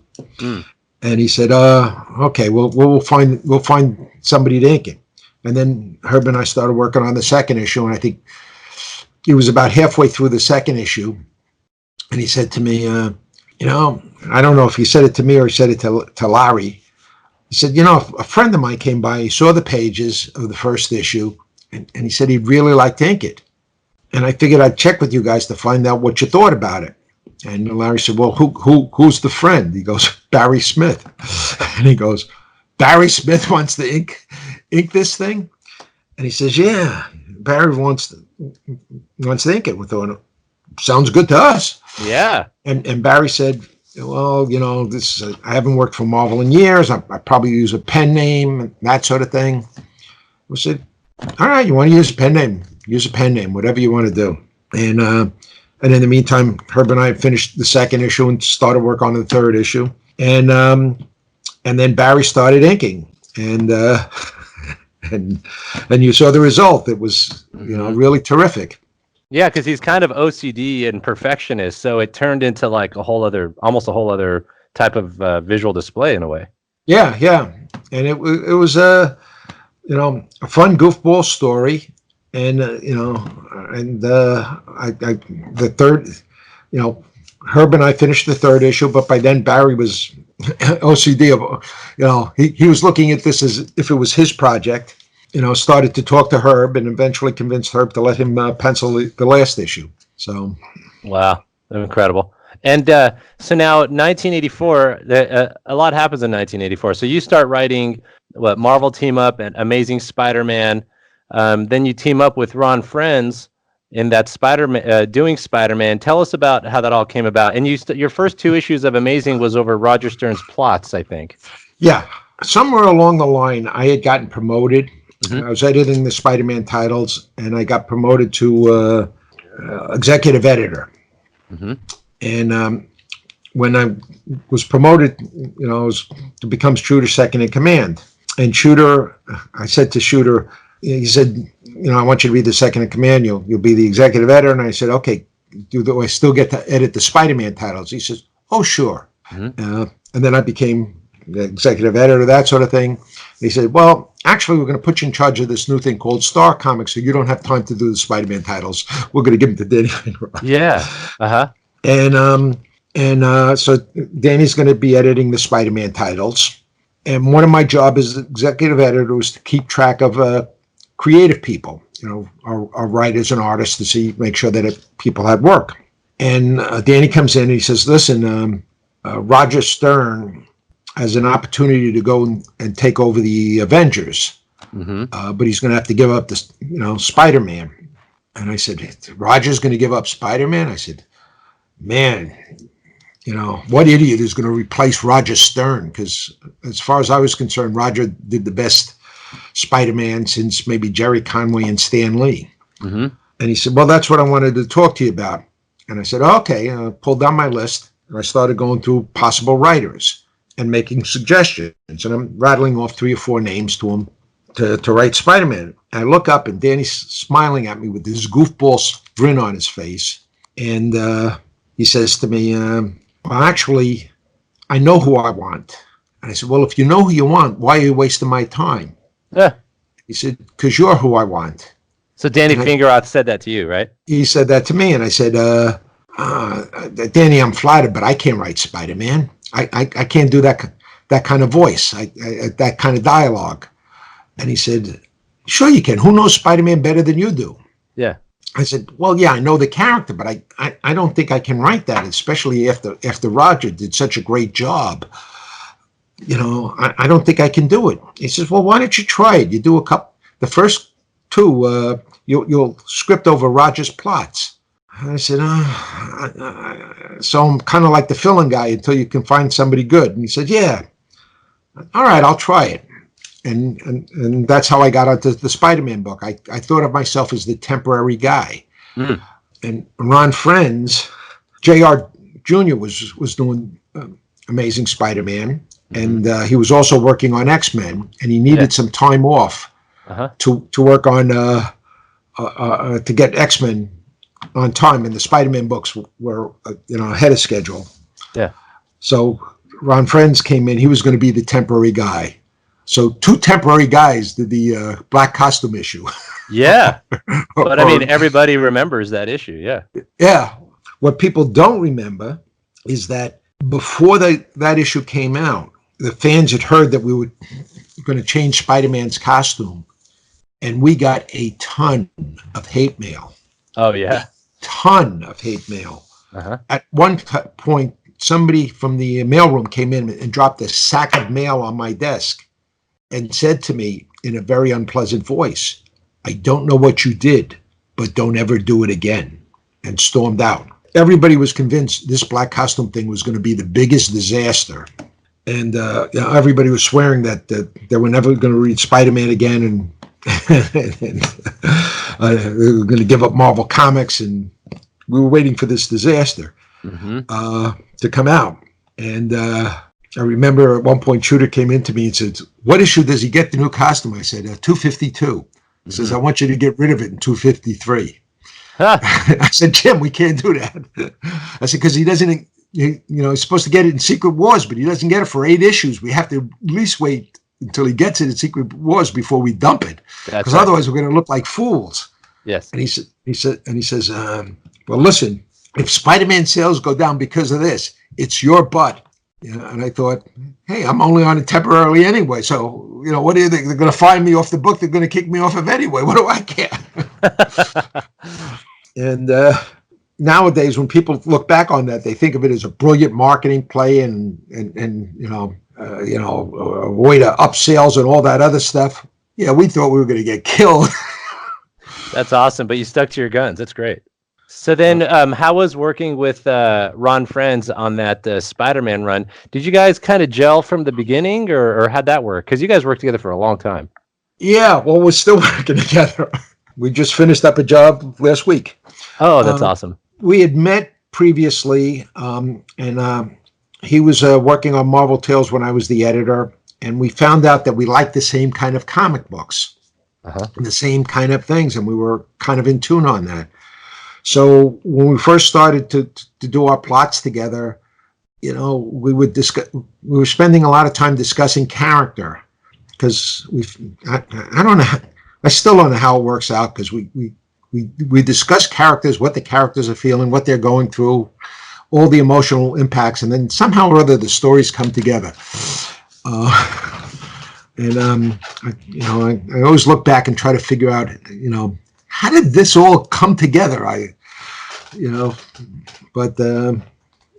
and I slowly started to gel, and then more and more gelled more and more, and he started contributing his ideas, and his ideas are, at least as good as mine, sometimes way better. Ron always comes up with better story titles than I do. Oh. And he started suggesting bits of dialogue, and I was thinking, wow, that's a cool bit of dialogue. I'm going to steal that, put that into the story. Yeah. And, it became a partnership that has, he said we started in 84, so I guess it's, was it? It's 35 years now. Let's break out our calculators, everybody. 35 years now. That's awesome. This is ridiculous. That's great. And you guys did a lot of interesting stuff together. I noticed that the aesthetic, because we're going to talk about your guys' Thor later, but the aesthetic on your guys' Spider-Man has that Ditko kind of feel to it. Just as the Thor has a Kirby kind of feel. Was that kind of like part of the discussions, or did that just naturally happen? How did that happen? I think we went back to basics. I read a lot of the early Ditkos. Ron studied a lot of the early Ditkos, and we wanted to get back into the essence of what that character was about. There you go. And that's a character who, the stories are all about responsibility. Mm-hmm. I'd like to say we came up with very creative stories. We didn't. We almost did the same story month after month. Mm-hmm. It was a reflection, some sort of reflection on responsibility, a thing that you could, endlessly. That's cool. And, we looked at Peter as a guy who could find the dark cloud behind every silver lining, mm-hmm. that no matter how much he succeeded, he saw himself as a failure. Right. Which so many of us do. We struggle, we try to do the best we can, but we see ourselves as failing because we can never achieve what we want to achieve. Right. That's basically how me and Jim are every day, right, Jim? Yep. Hey, listen, it's I keep looking at comics, and I think I'm maybe 2 years away from really mastering this medium. And you've been at it for a while, but I mean, I love everything you've done, honestly. I appreciate that, but I'm still struggling to try to get it better. So you also co-created the Rose persona of Richard Fisk, Black Fox, Silver Sable during this, so are these discussions that you and Ron would have and start generating these characters? Because you guys, I mean, honestly, you created a lot of characters. You are not afraid of putting out new characters. So when you create these characters, is that like you and him kind of on the phone talking about it and, hey, let's try this, let's try that? How's that work? Yeah, that's a lot of it. A lot of the characters, Silver Sable, Black Fox, Puma, I'd gotten this thing of animal cards, mm-hmm. which listed all animals and their characteristics, and I was using that. I think that we're being paid to create stories, mm-hmm. and we owe it to our readers to create new stories, new characters. And I look back on the early days of Spider-Man, thinking, every other issue they created, a brand new character, and we owed it to the readers to do the same thing. Mm-hmm. I did the same thing when Ron and I did the same thing when we were in Thor. Paul, Ryan, and I did the same thing when we were on Fantastic Four. We're always creating new characters because it's our job to chart the future and to move ahead. Right. Which is interesting because you go back to the basics, but then you create new stuff. That's interesting. Yeah, well, you're using that as your basis, but you don't want to retell the same old stories. Mm-hmm. I sometimes get annoyed when I look at somebody who comes on a book, and you could tell he's repeating his favorite top 10 stories. Mm-hmm. Almost in order. You're going to do Captain America, you got to do a Cosmic Cube story. Right? No, you don't. You should mm-hmm. create something new for Captain America. Mm-hmm. And I just like to create new things. Now, granted, when we were coming up with new character after new character, people were writing back and saying, "We don't care about these characters. We want to see, Dr. Octopus. We want to see the Scorpion. We want to see all these old characters." And I, every time Ron and I would try to do one of those characters, I'd look and think, yeah, I've seen so many great Dr. Octopus stories. I don't have anything to add. Mm-hmm. I thought, come on, let's create something new and chart new paths for our characters. Mm-hmm. Right. So that's. I think that's why I always liked that stuff as a kid, because there was always like this new person, new thing. So then 1987, that's a big year of change at Marvel for a couple reasons. As far as Marvel corporate structure, the Marvel as a company was sold to a new company. New World. New World. And then Jim Shooter was removed as the editor-in-chief, and then you became editor-in-chief. So let's talk about that shift. Like, first, why was Jim removed? Why? How did you get picked to be editor-in-chief? Tell us about that transition. Jim was having issues with the people above him. Mm-hmm. Was at a certain point he thought he should be named publisher or whatever. And when you go after the king, you got to make sure you succeed. Mm-hmm. So it was basically corporate stuff. Mm. Jim was also having issues with some of his creative people, and that's been bandied about all over the place. Around that time, I kept thinking that when they were going to get, I could see the handwriting on the wall. I knew that Jim's days were numbered, and I was convinced that they were going to get rid of Jim and me. Mm-hmm. And I was trying to convince Jim that we should start, make plans for heading for California. Mm-hmm. Mm-hmm. And Jim was pretty sure that Marvel could never fire him, and I was pretty sure they were going to fire us both. When the day came, and they informed me that they were letting Jim go and they were putting me in charge, I was kind of stunned because it never occurred to me. Mm-hmm. Did Galton make that decision? Jim Galton made that decision. He checked with the people from New World and stuff. I found out many years later, years after Galton and I both left Marvel, probably about 10, 15 years after we had both left Marvel, that Jim Galton had been grooming me to replace Shooter for years. Mm. But I had never noticed it. Mm. I didn't realize it. Galton had decided that I was going to be the second in command. At one point, he sent me to England. He lent me to England for a couple of months. And I think it was because he heard that Shooter and I were disagreeing on matters, and he was afraid that either I was going to quit or Shooter was going to fire me. Mm. And Jim Shooter did a lot of good for the creative people and a lot of good for the industry.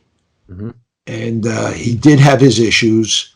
He was really, he was not a great people person when it came to creative people. Mm-hmm. But he really is a creative person. Mm-hmm. I think, like many creative people, you think that because you can do certain things well, you can do other things well. Mm. And I look at the skills that it takes to be a good editor-in-chief, and I look at the skills that it takes to be a good publisher. Mm-hmm. And these are two totally different kinds of skills. Right. One is more finance, contracts, reading contracts and working on distribution and that sort of stuff. And one is in the creative end. And, Jim and I belong in the creative end. We shouldn't be running companies, which is, over the years, I've been given the opportunity a few times to become a publisher, and I've passed on it every time because I've seen what a real publisher is like, and I know I don't have those skills. Interesting. So now in that, in 1987, you and Ron Frenz stopped doing Spider-Man and moved over to Thor. There was some question. So Jim Owsley became editor of Spider-Man, And he's also known as Christopher Priest in modern comics. What happened? What made you leave Spider-Man and then move to Thor? Well, we were ultimately fired. Jim Owsley, he was very young at the time. He wanted to prove that he, had a great vision for the thing, for Spider-Man. He was a big fan of Frank Miller's Daredevil work and wanted Spider-Man to read more like Frank Miller's Daredevil. I gotcha. And at the time we said, well, Frank Miller's Daredevil should read like Frank Miller's Daredevil, and Spider-Man should read like Spider-Man. Yeah. And they're different characters. Mm-hmm. And he decided that he wanted to get rid of me and Ron, and the way to do it was by scheduling. And he would give us a schedule, and we would meet the schedule, and then the day we met it, he'd hand us a new schedule that showed we were 2 months late. I see. So we were, constantly pushing the clock back. Mm-hmm. I know that we were fired the week or 2 weeks before Spider-Man versus Wolverine came out, where he killed Ned Leeds. Right. And I think he did that deliberately because he knew we would be upset about that. I see. And that came out the beginning of May. Uh-huh. We had an issue drawn in May. I had half the script written, and he fired us. I decided to eat that half a script. That was for a book that had to go to the printers in October. Uh-huh. That's how late the book was. Yeah. And it ended up missing shipping. Because whatever Owsley did for the May, June, July, August, September, those 5.5 months, he didn't get the book done. Mm-hmm. But that's how late we were. Mm-hmm. Some time after that, I ended up going to England, and Ron and I weren't working on anything for a while. And then when I came back from England, we heard that Daredevil might be open. So Ron and I started to put together some ideas to do Daredevil. And I approached the editor, Ralph Macchio, and said, we'd like to do Daredevil. And he was also editing Thor at the time. And he said to me, I need to put a new team on Daredevil, but right now Thor is very late, and I could use a fill-in. Could you guys do a fill-in for me? And right, that's a Secret War story, right? I think so. Yeah. And we said, yeah, sure, we could do a fill-in for you. So we did a fill-in, and we continued to put together our proposal on Daredevil. And when as we were finishing up the fill-in, he said, listen, you guys did a really good job. Could you do a second fill-in for me? Because this book is very late. And that was the Dargo Future Thor story. I guess so. Yeah. I always forget which order they came out. Yeah. Which I love those, by the way. But okay. Thank you.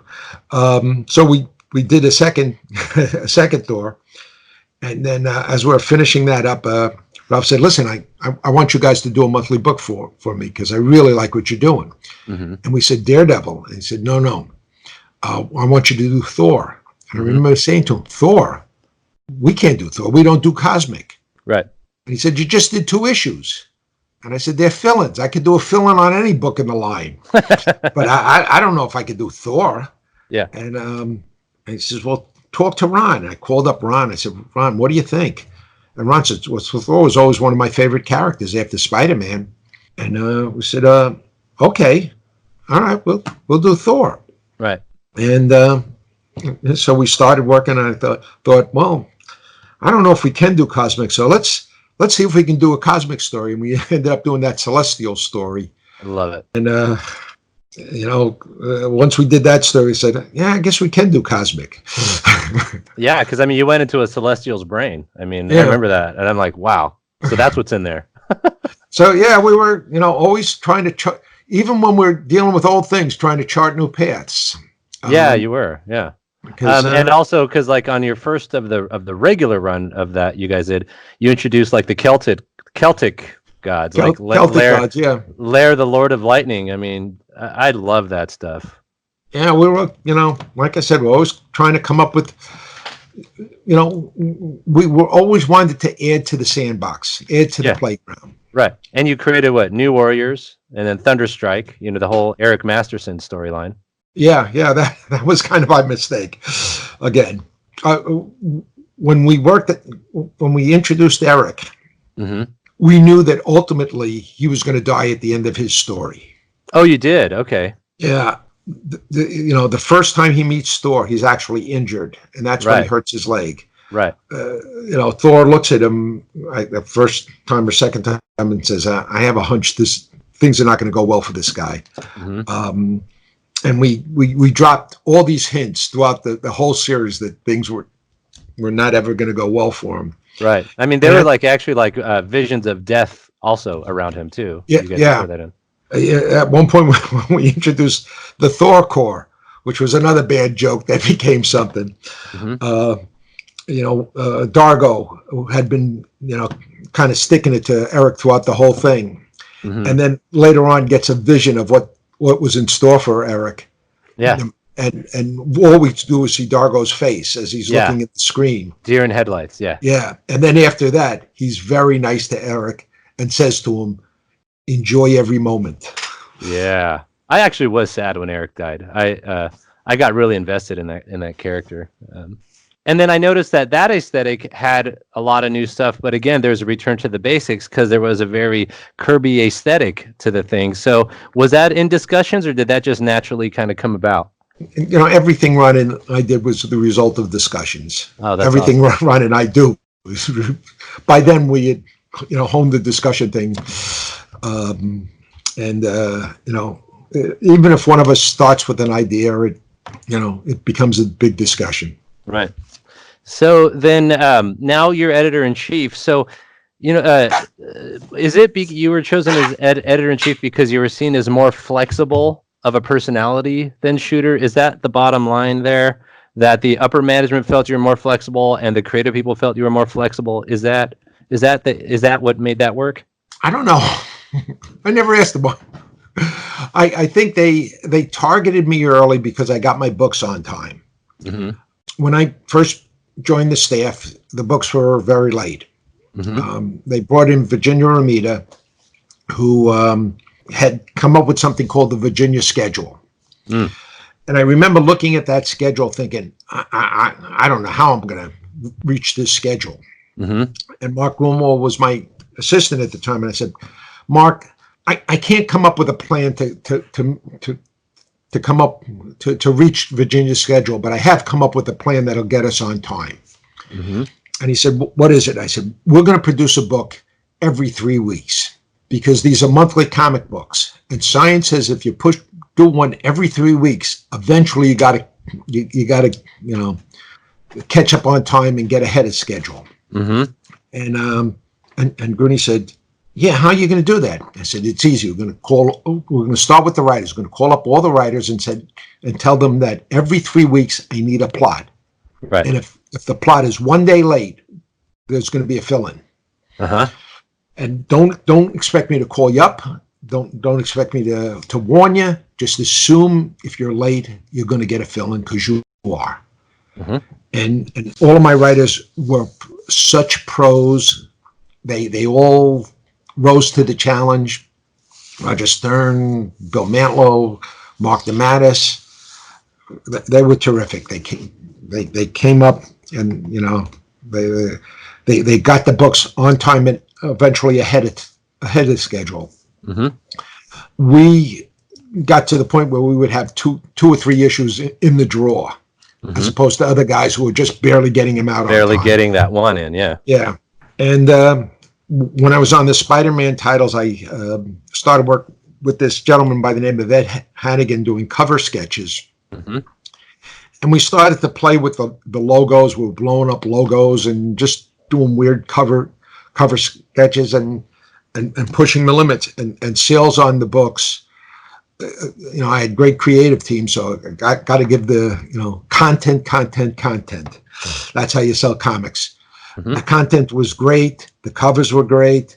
The guys were all doing a fabulous job. I'm just sitting back, waking up occasionally to have lunch, and the sales rose and we were on time. So the management, noticed that. I also got along good with Hasbro and a couple of the other toy companies. The toy people, yeah. So I got along good with those. I got along good with the publisher. The publisher, a gentleman by the name of Mike Hobson, a true gentleman in every sense of the word, a great publisher, still a good friend of mine. We get together for lunch every once in a while. And, I'm a lucky guy.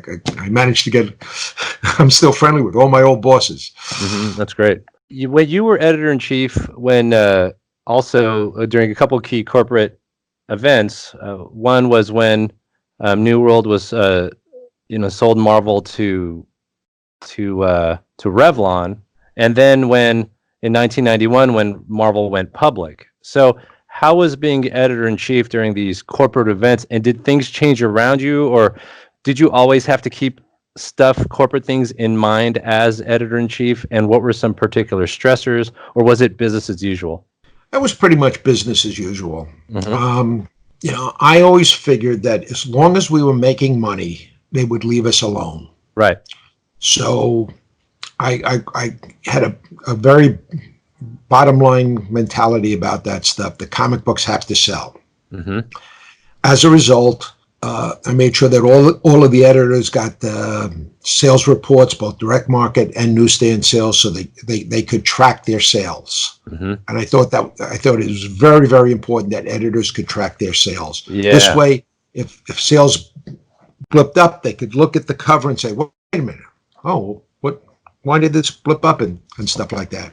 Yeah. Gruenwald and I, we only looked at the books that weren't selling.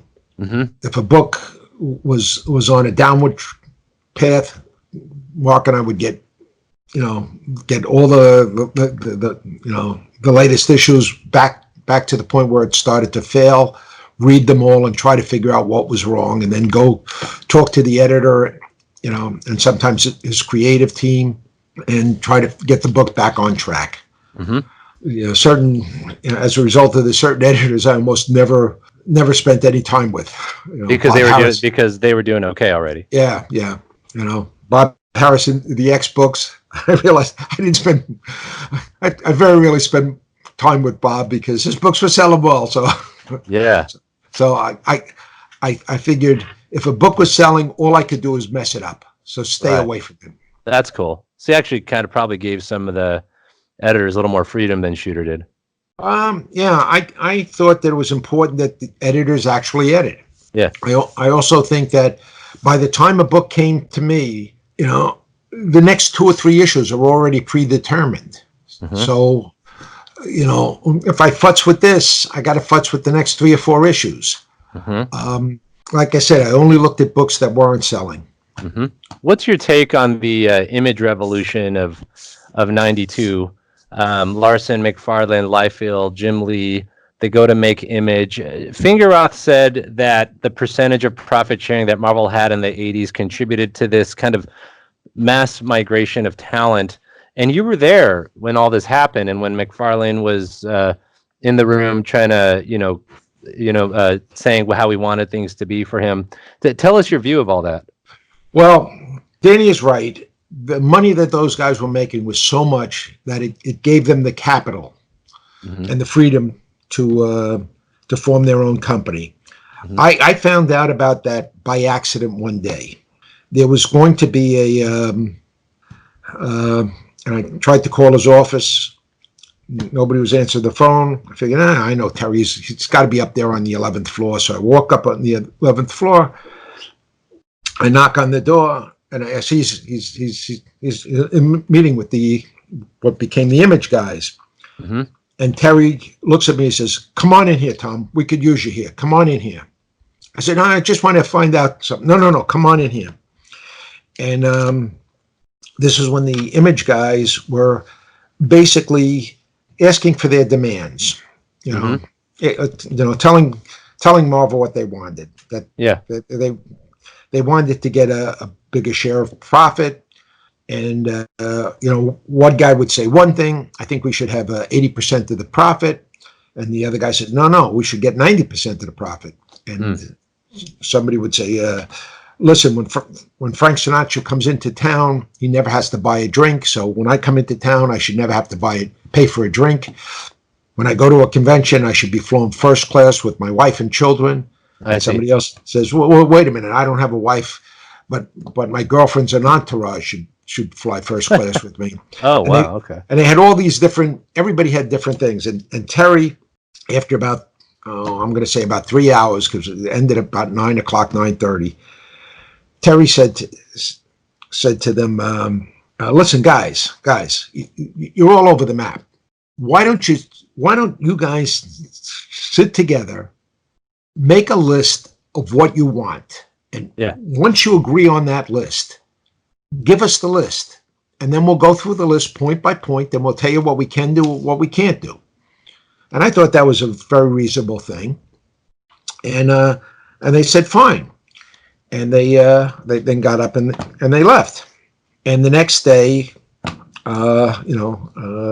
we're at Sotheby's, and I see one of them talking to a fanzine reporter, and I walk up, and the fanzine, and he's announcing to the fanzine that the formation of Image Comics, and I said, formation of Image Comics, and I said to him, wait a minute, at the end of the meeting, you guys were going to come up with a list. I said, Tom, listen, that meeting was kind of a show thing. We just wanted to be able to say to the public that we approached Marvel, and you didn't give in to our demands, but we had already signed our contracts. And I said, you son of a bitch. If you knew that meeting was a farce, why didn't you signal me so I could have gotten out of there? I ended up wasting 3 hours of that stupid thing. Staying there until 9 p.m., yeah. Yeah. You could have signaled me, and I could have gotten the heck out of there. Why did I have to suffer through that bullshit for 3 hours? I said, I don't mind you jerking Terry Stewart around, but you shouldn't jerk me around like that. And he said to me, yeah, I was sorry. We felt bad about jerking you around, but, we had to be able to say, he said, we approached DC last week. We had to be able to say we approached Marvel for publicity things. And I said, okay, well, good luck. I said, that's interesting. So it was more as part of forming a publicity inertia in a way. Okay. Yeah.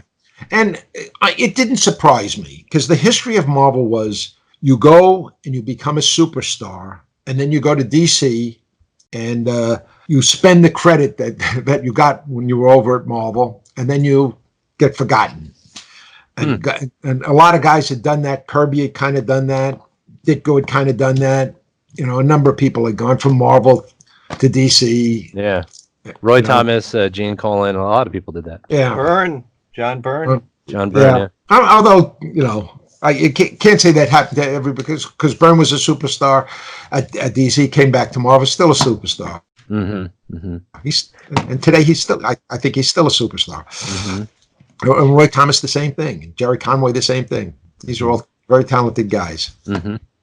So then, now Fantastic Four, you started it with issue 356, in 1991, and Paul Ryan was artist, and you had a long run, almost 60 issues. How'd that come about, doing the Fantastic Four, and how was working with Paul Ryan?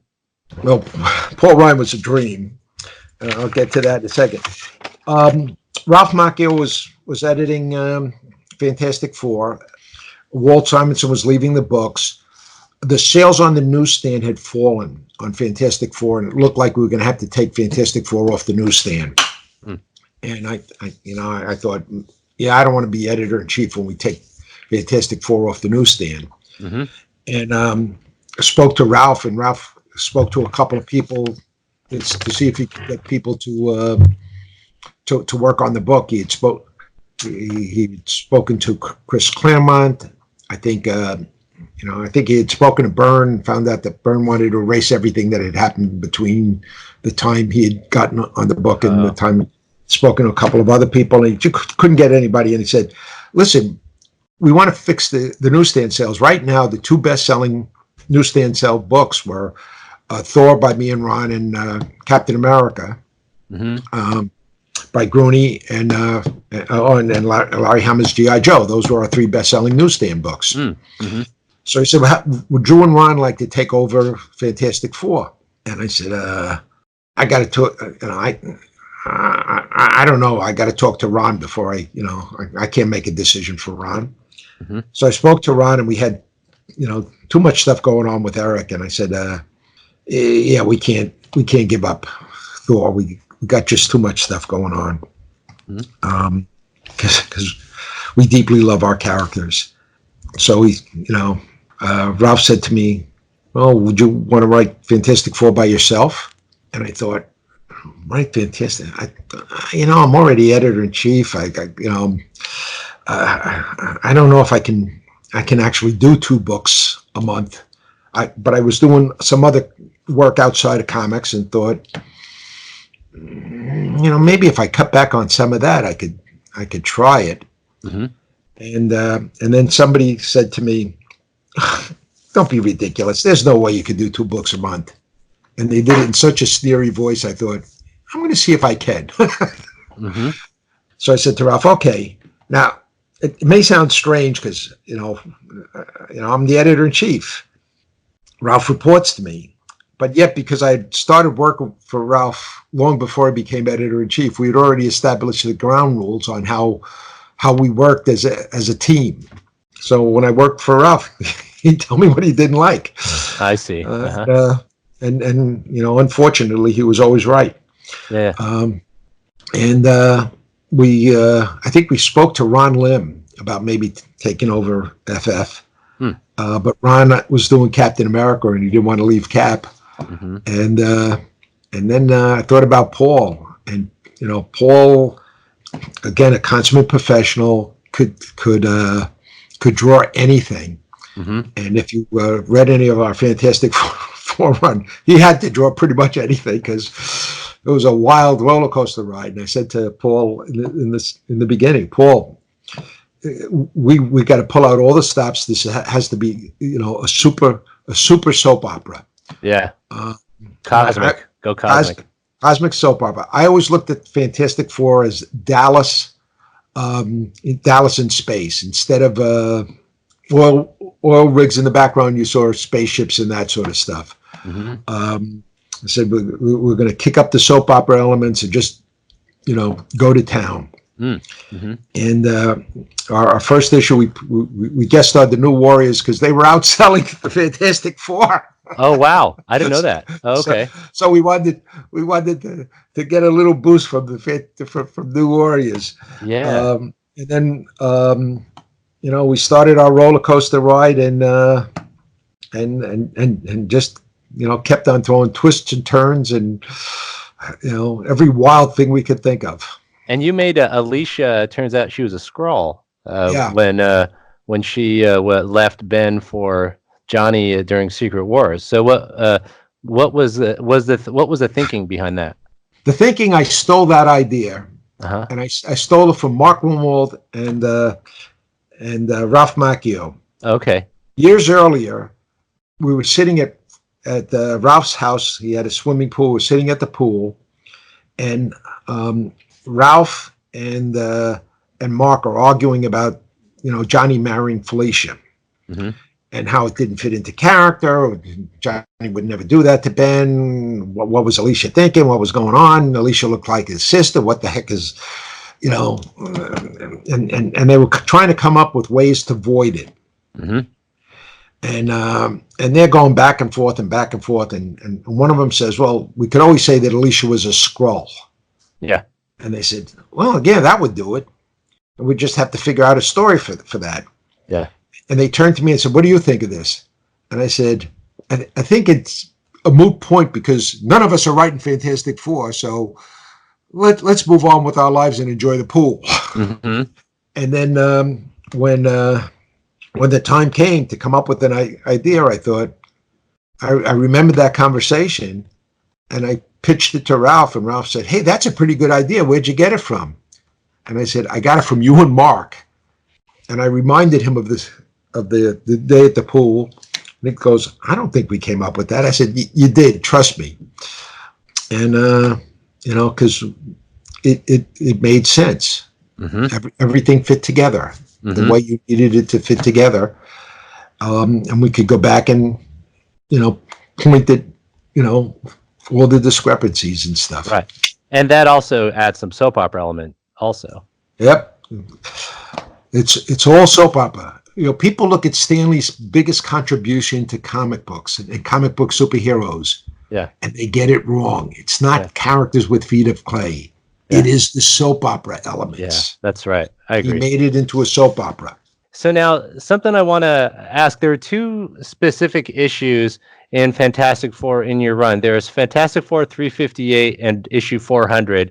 And the reason I bring them up is because Stan Lee had written like letters that were published in these two issues. One was where he released in 358 his original synopsis of the Fantastic Four #1 story. Do you remember that?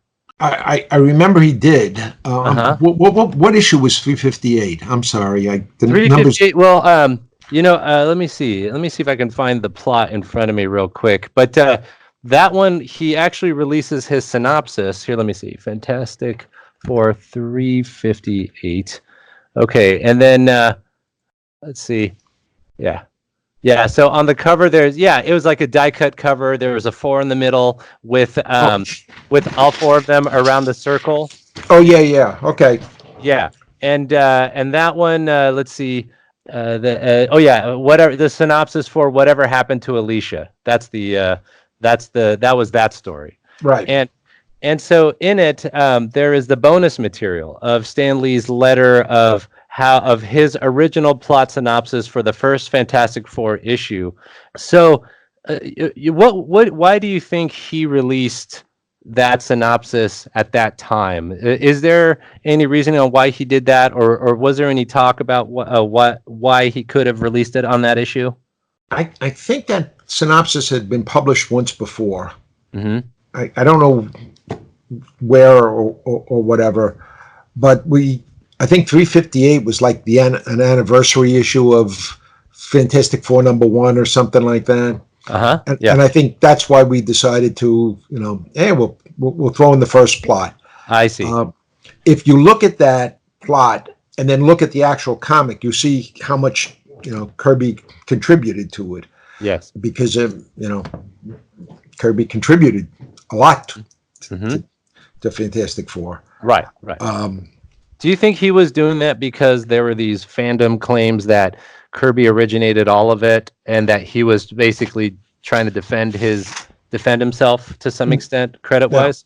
No, because that plot, I think that plot first surfaced when Roy Thomas was working with Stan, years earlier, and Stan had found it in papers, or Roy had found it. I forget how it worked out, but one of them had found it, read it, and always kept it around. I don't know if Stan even knew that we were going to reprint that.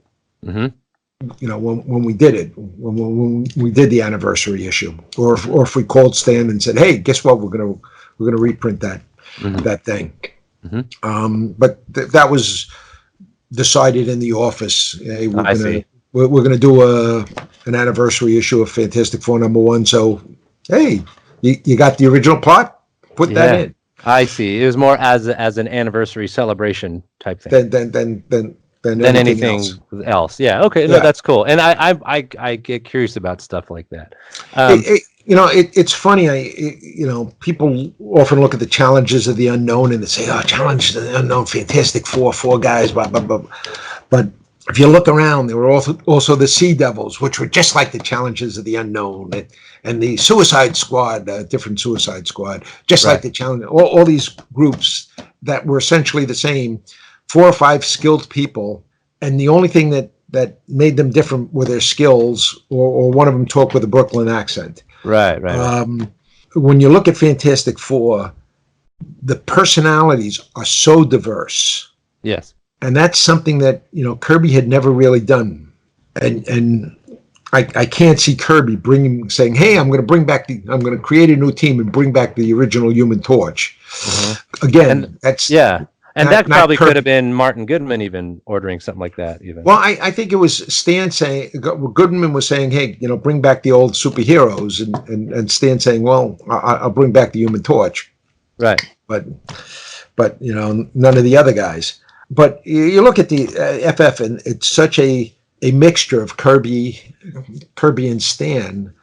I have to say it's got to be at least 50-50, because what we fell in love with the Fantastic Four and with Spider-Man and with Thor and all these, with the personalities and the conflicts and all that other stuff, and that was all Stan. The personality stuff was Stan. Right. The voices for sure. Yeah. Yeah. And I don't mean to take anything away from Kirby or Ditko, because right. It's every comic book is at least 50-50, at least, and maybe even 75-25. Leading 75 for the artist, because this definitely is a visual medium. And that's right. We can never forget that. So then in Fantastic Four 400, so Jack Kirby dies in 1994. Then Stan released another letter in FF 400, and it's kind of like an obituary type of letter where he talks about how he and Jack co-created the Fantastic Four together, and kind of a letter to Jack, a very, very friendly letter. What was your impression of that letter? And do you remember reading that?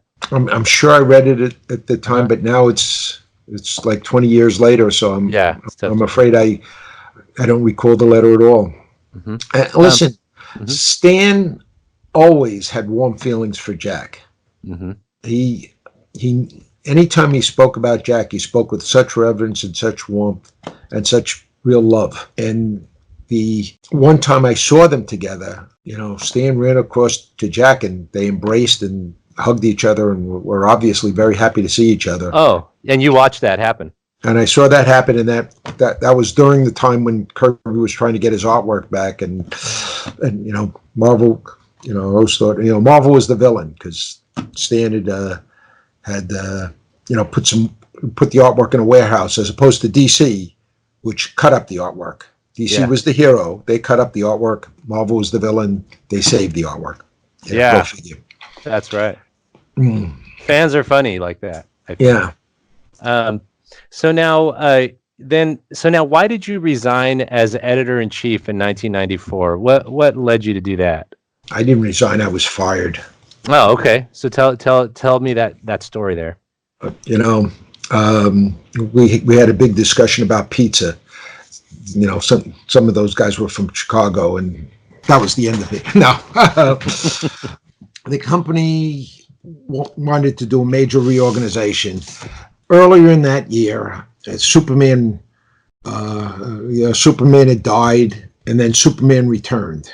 And when Superman returned, all of the retailers ordered the amount of books they wished they had ordered when Superman died. And they all got stuck with them. And the industry took a big hit. And sales were down all over the place. And Marvel sales were actually, for the year, up 15%, but for the rest of the market was down like 35%. And the company was trying to figure out a way to reorganize things. One of the ways at one point they proposed to me, they brought me into a room and they said, we're producing 120 titles at the moment, and we were. And I said, yes, we are producing 120 titles, all of them profitable. And the publisher, the distributor makes the least amount of money. The publisher makes more than the distributor, but the person that makes the most is the retailer. They get 50%. And some of them got 55% off cover price. So I said, we're making money, so everybody else down the line is making money. And they said to me, what do you think if we cut from 120 titles to 60 titles, would the remaining titles sell twice as well and double our profits? And I laughed at them because, I said to them, no, that doesn't work. And I laughed. And then I realized that I'm the only one laughing. Everybody else has a shocked expression on their face. They didn't expect me to laugh. And these are the Revlon people, like Perlman and those guys, right? These were this was the president of the company, the guy in charge of marketing, and the man in charge of the sales. I see. Okay. And I said to him, listen, the comic book sales don't work that way. said, if somebody is reading Ghost Rider and you cancel Ghost Rider, it's not like he's going to then pick up Captain America. He says, we're producing, 4 Spider-Man titles. If we got rid of 2, wouldn't the last 2 double in sales? I said, no, because it's the same guy buying all 4 titles. Mm-hmm. I said, because if you're a Spider-Man fan, you want to read Spider-Man every week. Right. You don't want to have to wait 30 days between your Spider-Man fix. And I said, it's like movies. If 3 good movies come out in a weekend, maybe you'll see 1, maybe you'll see 2. Mm-hmm. The 3rd one, you say, maybe I'll catch that next week. If no good movies come out in a weekend, you don't say, well, okay, no good movies come out, so I'll go see a bad one. You go off for pizza instead. Right, you do something else. You do something else. The comic book's the same sort of thing. We're in entertainment. And they thought I just didn't understand comic book sales, and I thought these guys don't understand publishing. And then they started talking about buying their own distributor. And I remember saying, that is the stupidest idea I've ever heard in my life. And also when they bought Malibu, I was not supportive of the idea. So basically they could tell that I was not a team player for their team, and they decided that they wanted to make a change. Mm-hmm. Yeah, it's their company; they're entitled. Mm-hmm. So they informed me that they didn't need me as editor-in-chief anymore. They were going to, give me a job where they sent me to Europe. I said thanks, but no thanks. Mm. I'm out of here. Wow. And this was on a Thursday, and they said, well, we'll talk on Monday. And I said, okay, we'll talk on Monday, but I'm out of here. Mm-hmm. And I mentioned sometimes I don't think about things. So for that weekend, I started pursuing other forms of employment.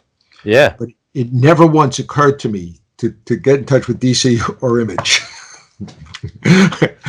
Never occurred to me to talk to another comic book company. I just assumed I'd be out of comic books. Oh, wow. So I set up other things to write, other things to do.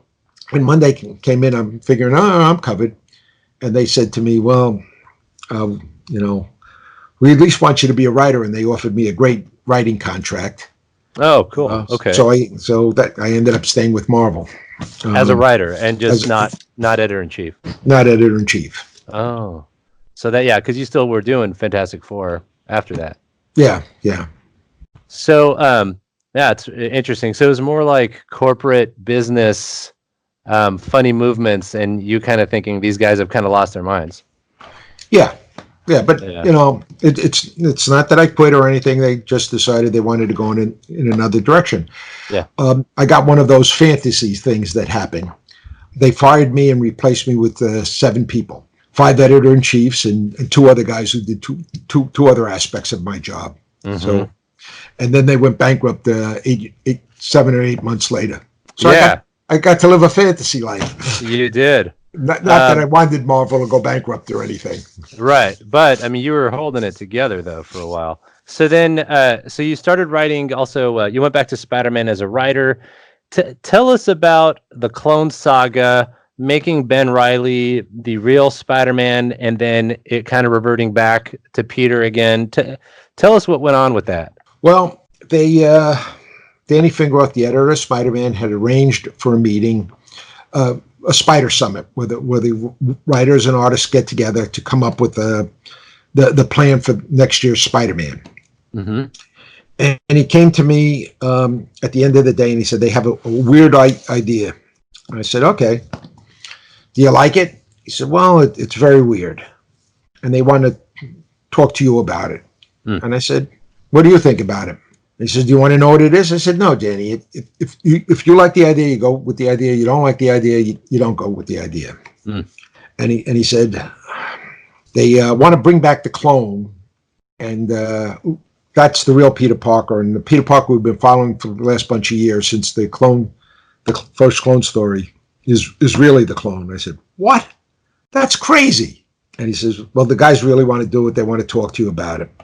I said, all right, I'll show up at the meeting. So I showed up at the meeting. I walked in, and they looked at me and they said, Danny told you, didn't he? And I said, yeah. What's your first reaction? My first reaction is, this is crazy. We don't want to do this story.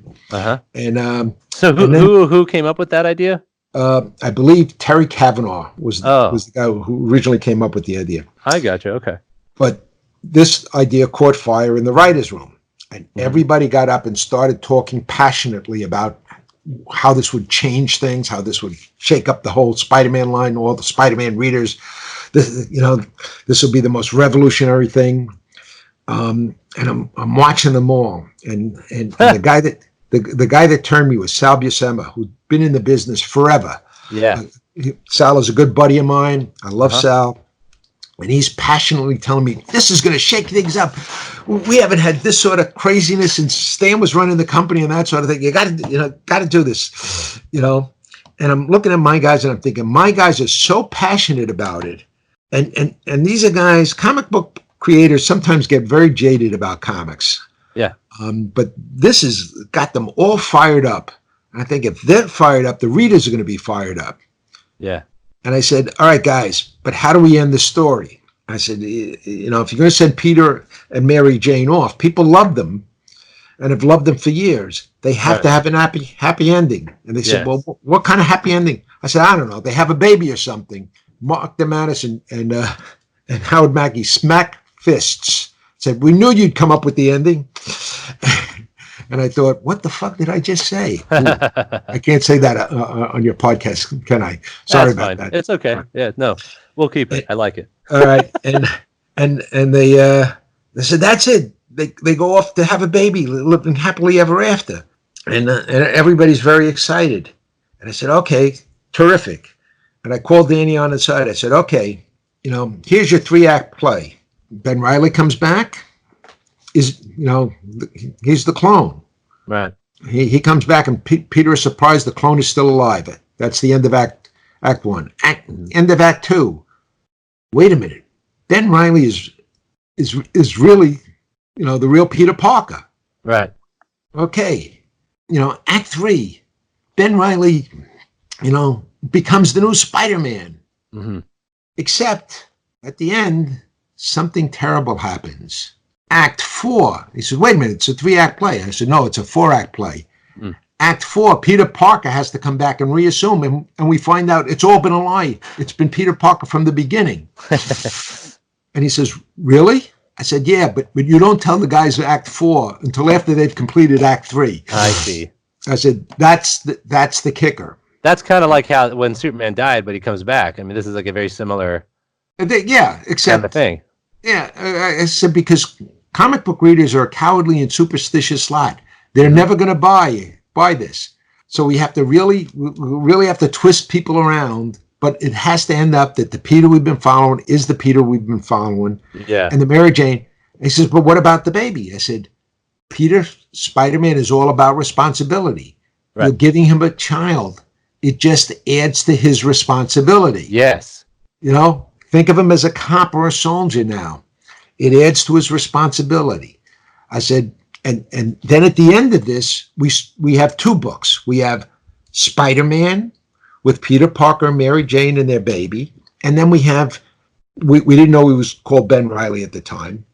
We have the Clone Book. We spin him off. And we have essentially a Peter Parker, a single Peter Parker.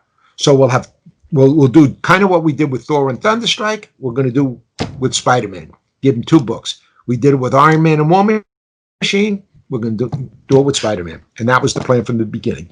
Wow. Now, what happened was between then and fruition, a couple of things changed. Yes. I got fired. Mm-hmm. Marvel bought its own distributor. Mm-hmm. Sales plummeted 60% on all titles at Marvel. Mm-hmm.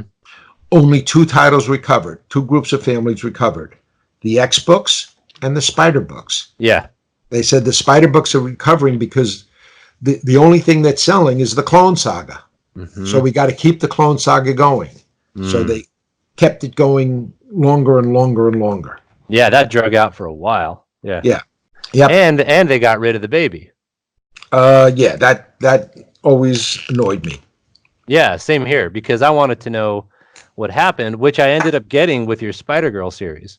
Yeah, the Spider-Girl series, at one point, Marvel, I was working on Spider-Man. They decided to take me off of Spider-Man because they're going to, let Byrne and Howard Mackie do it. Mm-hmm. So they had to give me a title. They gave me What If to do. Yeah. And I thought, well, I was always wondering what happened. What would have happened if Spider-Man had that daughter? Yeah. So that's why we did Spider-Girl.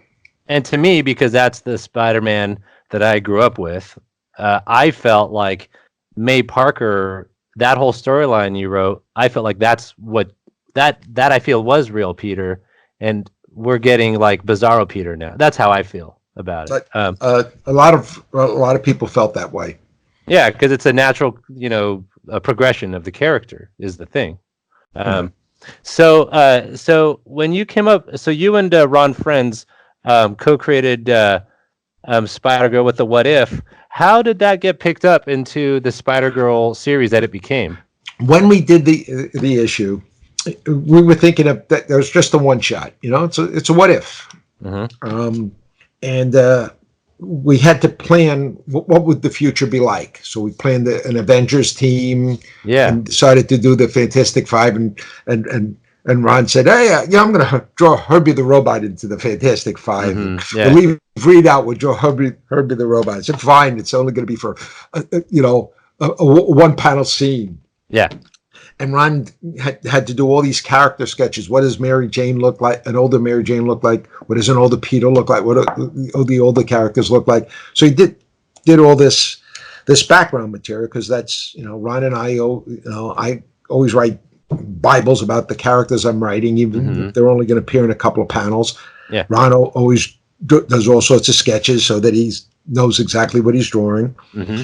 And at one point, when we finished the What If, I didn't need this stuff anymore. I said, "Here, I just want to show you the kind of stuff Ron does in background," and gave it to the editor. And a couple of months later, after that Spider-Girl came out and sold out, did very well. And this is in the days before the comic books went back to press. Mm-hmm. And Bob Harris said, "Hey, that What If you did sold very well," and I didn't know which one he was talking about. Mm-hmm. And he said, "I want you to walk with me." Mm-hmm. He said, "We're thinking about doing a deal with a Walmart where we put 3 comic books in a bag, but a lot of our comic books no longer appeal to the mass market, and you really have to be a hardcore comic book fan to follow them." Mm-hmm. He said, "But you do material that works for the mass market." Right. And I said, "Yeah, well, yeah." And he said, "What would you think if we brought back that Spider-Girl character? Could you do 12 issues of her?" Yeah. I said, "Bob, I could do 12 issues of anything, probably." Yeah. But we need 2 other things. How about you do, you could do either the Avengers in the book or the Fantastic Five in the book, one of those. And maybe do that little Juggernaut character." Yeah. And I thought, little Juggernaut character? What the heck is he talking about? And then I looked at the Avengers and I thought, oh, no, that was supposed to be the Juggernaut. But I said, okay, yeah, we'll do the little Juggernaut character. Like his son, yeah. Yeah. Which is a funny, I actually really like that issue with the constant referral to the Professor X and him as brothers, and, oh, that oughta, with your stupid looking face hanging out. And I mean, those are just great. Okay. So we, we're going to do three books. They're going to be 12 issues each. That was going to be the end of them. As we finished it up, he said, "You know what? We never did the deal with Walmart, but these things are selling pretty good in the direct market. Can you do five or 6 more issues of Spider-Girl?" Yeah. I said, yeah, and maybe do one of the others. So we did the Wild Thing, and we did the Buzz and Fantastic Five, and then as we're getting, we're doing the last couple of issues, and the last issue, I think we were supposed to end with issue 17. Said, "Can you make that a double-size issue?" I said, "Yeah, we can make a double-size issue." It's the last issue of Spider-Girl, and we're heading for the end of Spider-Girl, and then they came back to me and said, "This thing is selling really really too well to cancel. Can you do 6 more issues? Mm-hmm. And I said, 6 more issues? Yeah, I guess we could do 6 more issues. And then for the next 12, 13 years, it was 13 years in total, they kept asking for 6 issues. Oh, Can you wow. do 6 more issues? Can you do 6 more issues? And we kept coming up with 6 more issues. Yeah. So, And you really progressed that character great. I actually fell in love with May Parker as a character. And that went on for 12 years, and that's what they call the MC2 timeline, right? right. Yeah, MC2. So then, now I noticed Pat Oliffe did a lot of the earlier Spider-Girl issues, and then Ron Frenz comes in later. What was up with the? I mean, I like those art issues, obviously, but what was up with Pat Oliffe doing so many, and then Ron Frenz coming in later? What happened there?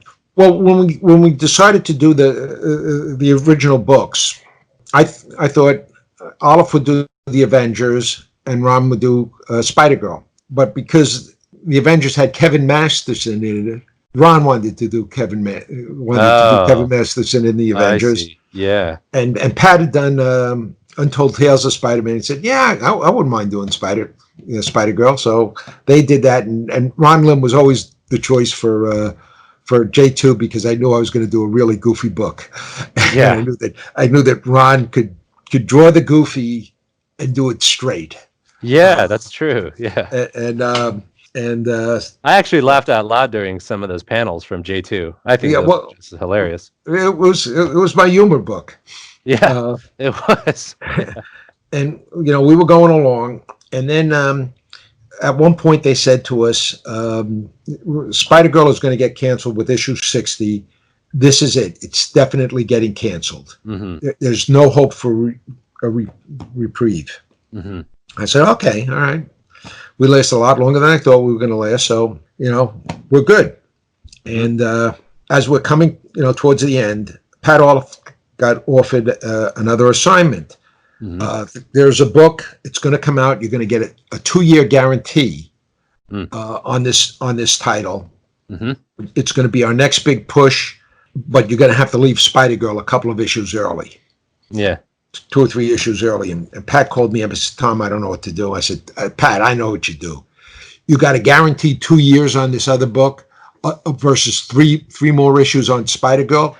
If you don't quit this book right now, I'm going to kick you. I'm going to kick you off the book. I'm going to, it's ridiculous. You take the other assignment. You got to take care of yourself. So just grab the other assignment. Don't worry about it. Yeah. And Ron Frenz was temporarily out of work. I can never believe that statement as I say it, because I still think he's one of the greatest storytellers this medium has ever seen. Mm-hmm. Ron is going to do the last 3 issues. We're basically finishing up. We finished our last issue. We were ahead enough. I go into the office. I check around. Any other work for me? Yeah, we'll see. We'll check around. I thought, okay, this is it. So I walked around, said goodbye to everybody, walked out of Marvel figuring that's the end. And about a week and a half later, on April Fool's Day, they called me up and said, sales on Spider-Girl are too good. We can't cancel it. Can you get us a plot in 2 or 3 days? Oh, I see. And I said, hey, guys, who are you busting? And I hung up because I thought for sure it's an April Fool's gag. Mm-hmm. And I got calls from the office throughout the day, and I never bought it for a second. And then about 7:30 at night, I get a call from Tom DeFalco. Says to me, it's 7:30 at night. I want to be home with my kids. Mm-hmm. You're the last person in the world I want to be talking to. Right. This is not an April Fool's joke. We need a plot. We need it in 2 or 3 days. I need a title. I need something to solicit. Can you give me something by tomorrow? And I said, Tom, is this real? He says, yeah. I said, all right. I don't know what the story is, but we're going to call it Marked for Death. Mm-hmm. And then we ended up doing another 70 issues. Yeah, that's right. And I love Pat Oliffe stuff too, but when you and Ron Frenz get together, I think because my first my first regular comic that I actually was like, I want to get the next issue was in 1987. It was Thor with you and Ron Frenz and the Annihilus cover. When all the different when Thor returns to Asgard and Annihilus is like taking out each one by one. And so I imprinted almost like a little chick out of the egg to this team of DeFalco and Frenz. So when once you guys started kicking back up on Spider-Girl, I mean, I was like obsessed with those. So all right, so then but then it finally actually did end, and then there were some digital issues. You guys actually finished that with digital issues, right? Well, the regular book ended. Then we did some Spectacular Spider-Girl. Some digital issues, and then they were reprinted in Spider-Man Family, and then there was Spider-Girl and Spectacular Spider. I don't remember the titles, but they kept telling us we're canceled, and they kept saying, "Please come back." Yeah, that's cool. So then, are there any plans for any more May Parker stories? Not to my knowledge. Not to know. All right. I thought that maybe with the 80th anniversary we might get to do one more, but I don't think that's in the cards. Okay. But I've been wrong before. Yeah, it sounds like that series was kind of living on a prayer for a while, and it just kind of went on for a long time. Which is awesome. Yeah. These days, every time I do a comic book story, I look at it with the idea that this is probably going to be my last one. Yeah. And you're still doing them, yeah. Yeah, but someday it will be my last one. Well, hopefully not anytime soon. So I have I want to ask a few questions about after Spider-Girl. Then you also did in 2011 a Superman Beyond one shot for DC Comics. Did you approach that in a similar way as the MC2 stuff of this alternate future? How did you approach that? Well, they had already set up the Batman Beyond universe, yes, and had a Superman Beyond in that universe. Mm-hmm. So we just kind of, I read up what I could on the Batman Beyond stuff, read the Superman Batman Beyond team up, and then tried to do what we thought would be a basic Superman story that would set up a possible series. I see. So then tell us also about, you worked the Dorling Kindersley for Marvel Character Guides. How'd that come about? One day I'm sitting in my office and I get a call, a guy with an English accent said, we're going to do a book on Spider-Man, an encyclopedia on Spider-Man, and we were told you were the guy that we should talk to. And I said, no, the guy you want to talk to is Peter Sanderson. They said, well, Peter Sanderson works on our X-Men books, but we were told to talk to you. And I said, who told you to talk to me? Mm-hmm. And he said, Ralph Macchio. Right. And I said, let me call Ralph. So I called up Ralph, and I said, why did you mention me for an encyclopedia kind of book? I don't do that sort of stuff.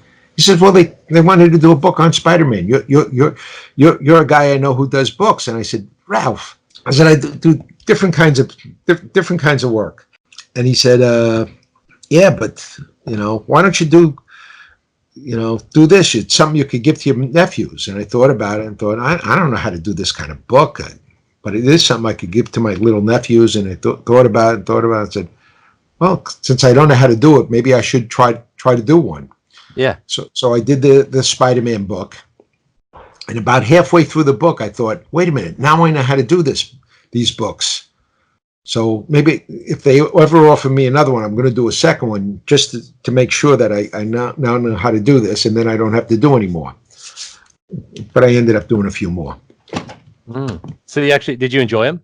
They were interesting. They were a lot of work and just interesting challenges. Mm-hmm. Mm-hmm. As a writer, I like to be challenged. Yeah, that's great.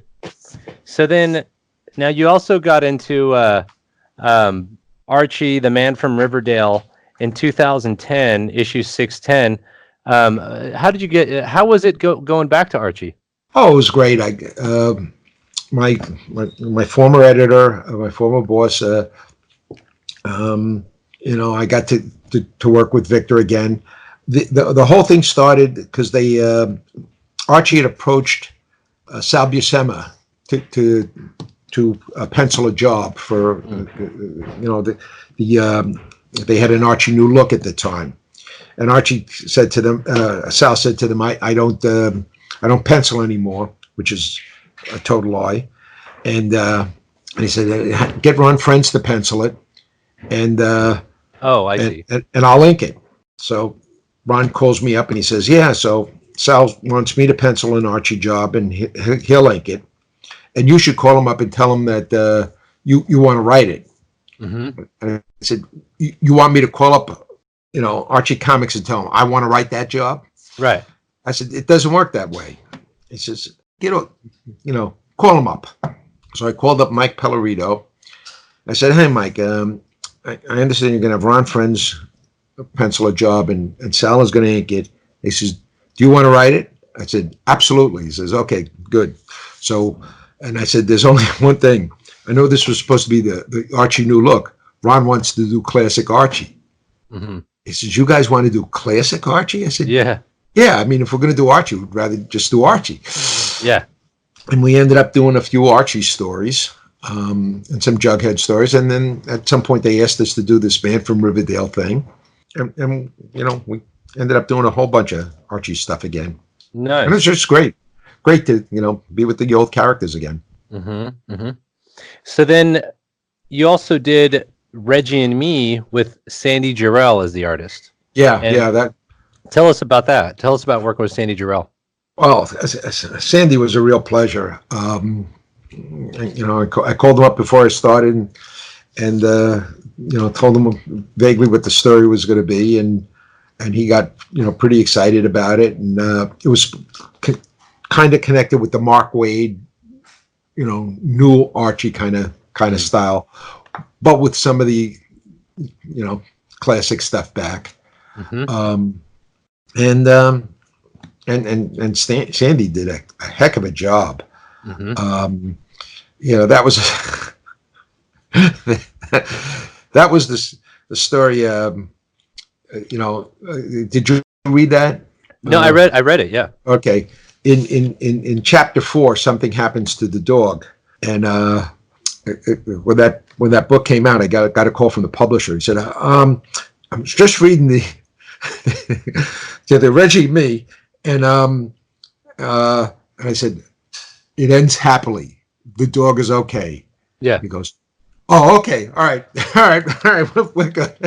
I realized. Thank God. They're like, thank goodness. Yeah. Hey, if the publisher is that upset, I thought, hey. Yeah, that is funny. This is working. So, I want to end today with two philosophical questions. All right. So, 1996. It's kind of an interesting year because you leave the Fantastic Four. Jim Lee then starts doing Fantastic Four. Mark Gruenwald dies of a heart attack. There's a whole corporate shakeup, and then eventually Toy Biz buys Marvel, and just things kind of change after that. And as you said, this Peter Parker storyline kind of, there's a fracture during this where they have a baby and now the baby's gone, and then you kind of pick up at that fracture with Spider-Girl. Would you consider 1996 the death of old Marvel? I've heard a number of people say that, and I think that people of my group, of my day at Marvel, Mark was the heart and soul. Yeah. Of us. Mark Gruenwald, yeah. Mark Gruenwald. He was really the heart and soul of this. And when Mark died and died so suddenly, it took a lot out of all of us. Mm. And to a certain extent, we're still feeling it. Right. So I've heard a number of people say that was the end of the old Marvel. And I think in people's minds, they had hoped that in some alternate universe, at some point, Marvel was going to regain its sense and put me and Mark back in charge and bring back the old editors and bring back the old staff and, essentially, have a time machine and recreate the Marvel that we had in '87, the early '90s and stuff like that. Right. And I think, that was a pipe dream that was never going to happen under any circumstances again anyway. But I think when Mark died, that really closed the book. That closed the book, yeah. So you feel that way too? I don't know if I feel that way, because I think Marvel, in order to survive, has to constantly evolving, adapt, constantly move forward, constantly change. Yeah, the Marvel of today is not the Marvel of my 1980s, but it's not the Marvel of Stan's 60s or Roy's 70s or anything else like that. Right. Marvel, any publishing organization, any entertaining organization has to change with the times. Mm-hmm. And was startled a couple of times when I was still up there working, where I talked to assistant editors, and I'd see they were so locked into the past, and I was saying to them, guys, I'm the one whose brain should be calcified. I'm the old fart here, not you guys. Mm-hmm. We have to keep charging forward and creating new things. Right. And so I don't think that was the end of the old Marvel. I think that that was just one more turning point. Just another turning point. So then the final question is, you've created many characters, and a lot of them have been licensed for television, toys, T-shirts, posters, trading cards. What goes into creating? Is there elemental things that go into creating a character that then is eternalized in these merchandising formats? I can only tell you how I create, and when I deal with a character, and Ron Frenz or whomever I'm working with is also participating in this. I have to do a fully realized Bible of who this character is. Who this character is, what he or she wants, how does she react to things, how does he react to things, what are her limitations, what is he or she afraid of, all of these things. And also I try to make it somebody that I want to spend time with, because you as a reader, you're spending 20 minutes, a half hour with the comic book. I'm spending weeks with that same comic, months. So it's got to be somebody that is likable enough that I can spend a lot of time with, and I hope that if the character becomes that likable, that other people are going to want to spend time with it, and then if they want to then wear apparel connected to it or whatever. But that stuff I'm not really worried about. I don't really care about. Right. I want the character to work in the medium to which is his primary source. A comic book character has to work as a comic book character. A television character has to work as a television character. Mm-hmm. And just has to be somebody that we want to spend time with, because if a character is going to be successful, you as the reader have to spend a lot of time with them. Mm-hmm. Because I'm asking of you your time, which is the most valuable thing you can never get back. Mm-hmm. And usually some money. Money you can always replace. Time you can never replace. And I want to be worth your time. Oh yeah, well you are, and I want to say on behalf of Jim and I, thanks so much for the quality time that you've spent with us today on the Comic Book Historians podcast. I had a great time, because it was really your era of writing that was my golden age, was my personal golden age of comics. So it really meant a lot to me that you're able to give us some quality time today. Well, thank you, Alex. It was a real pleasure. I appreciate it.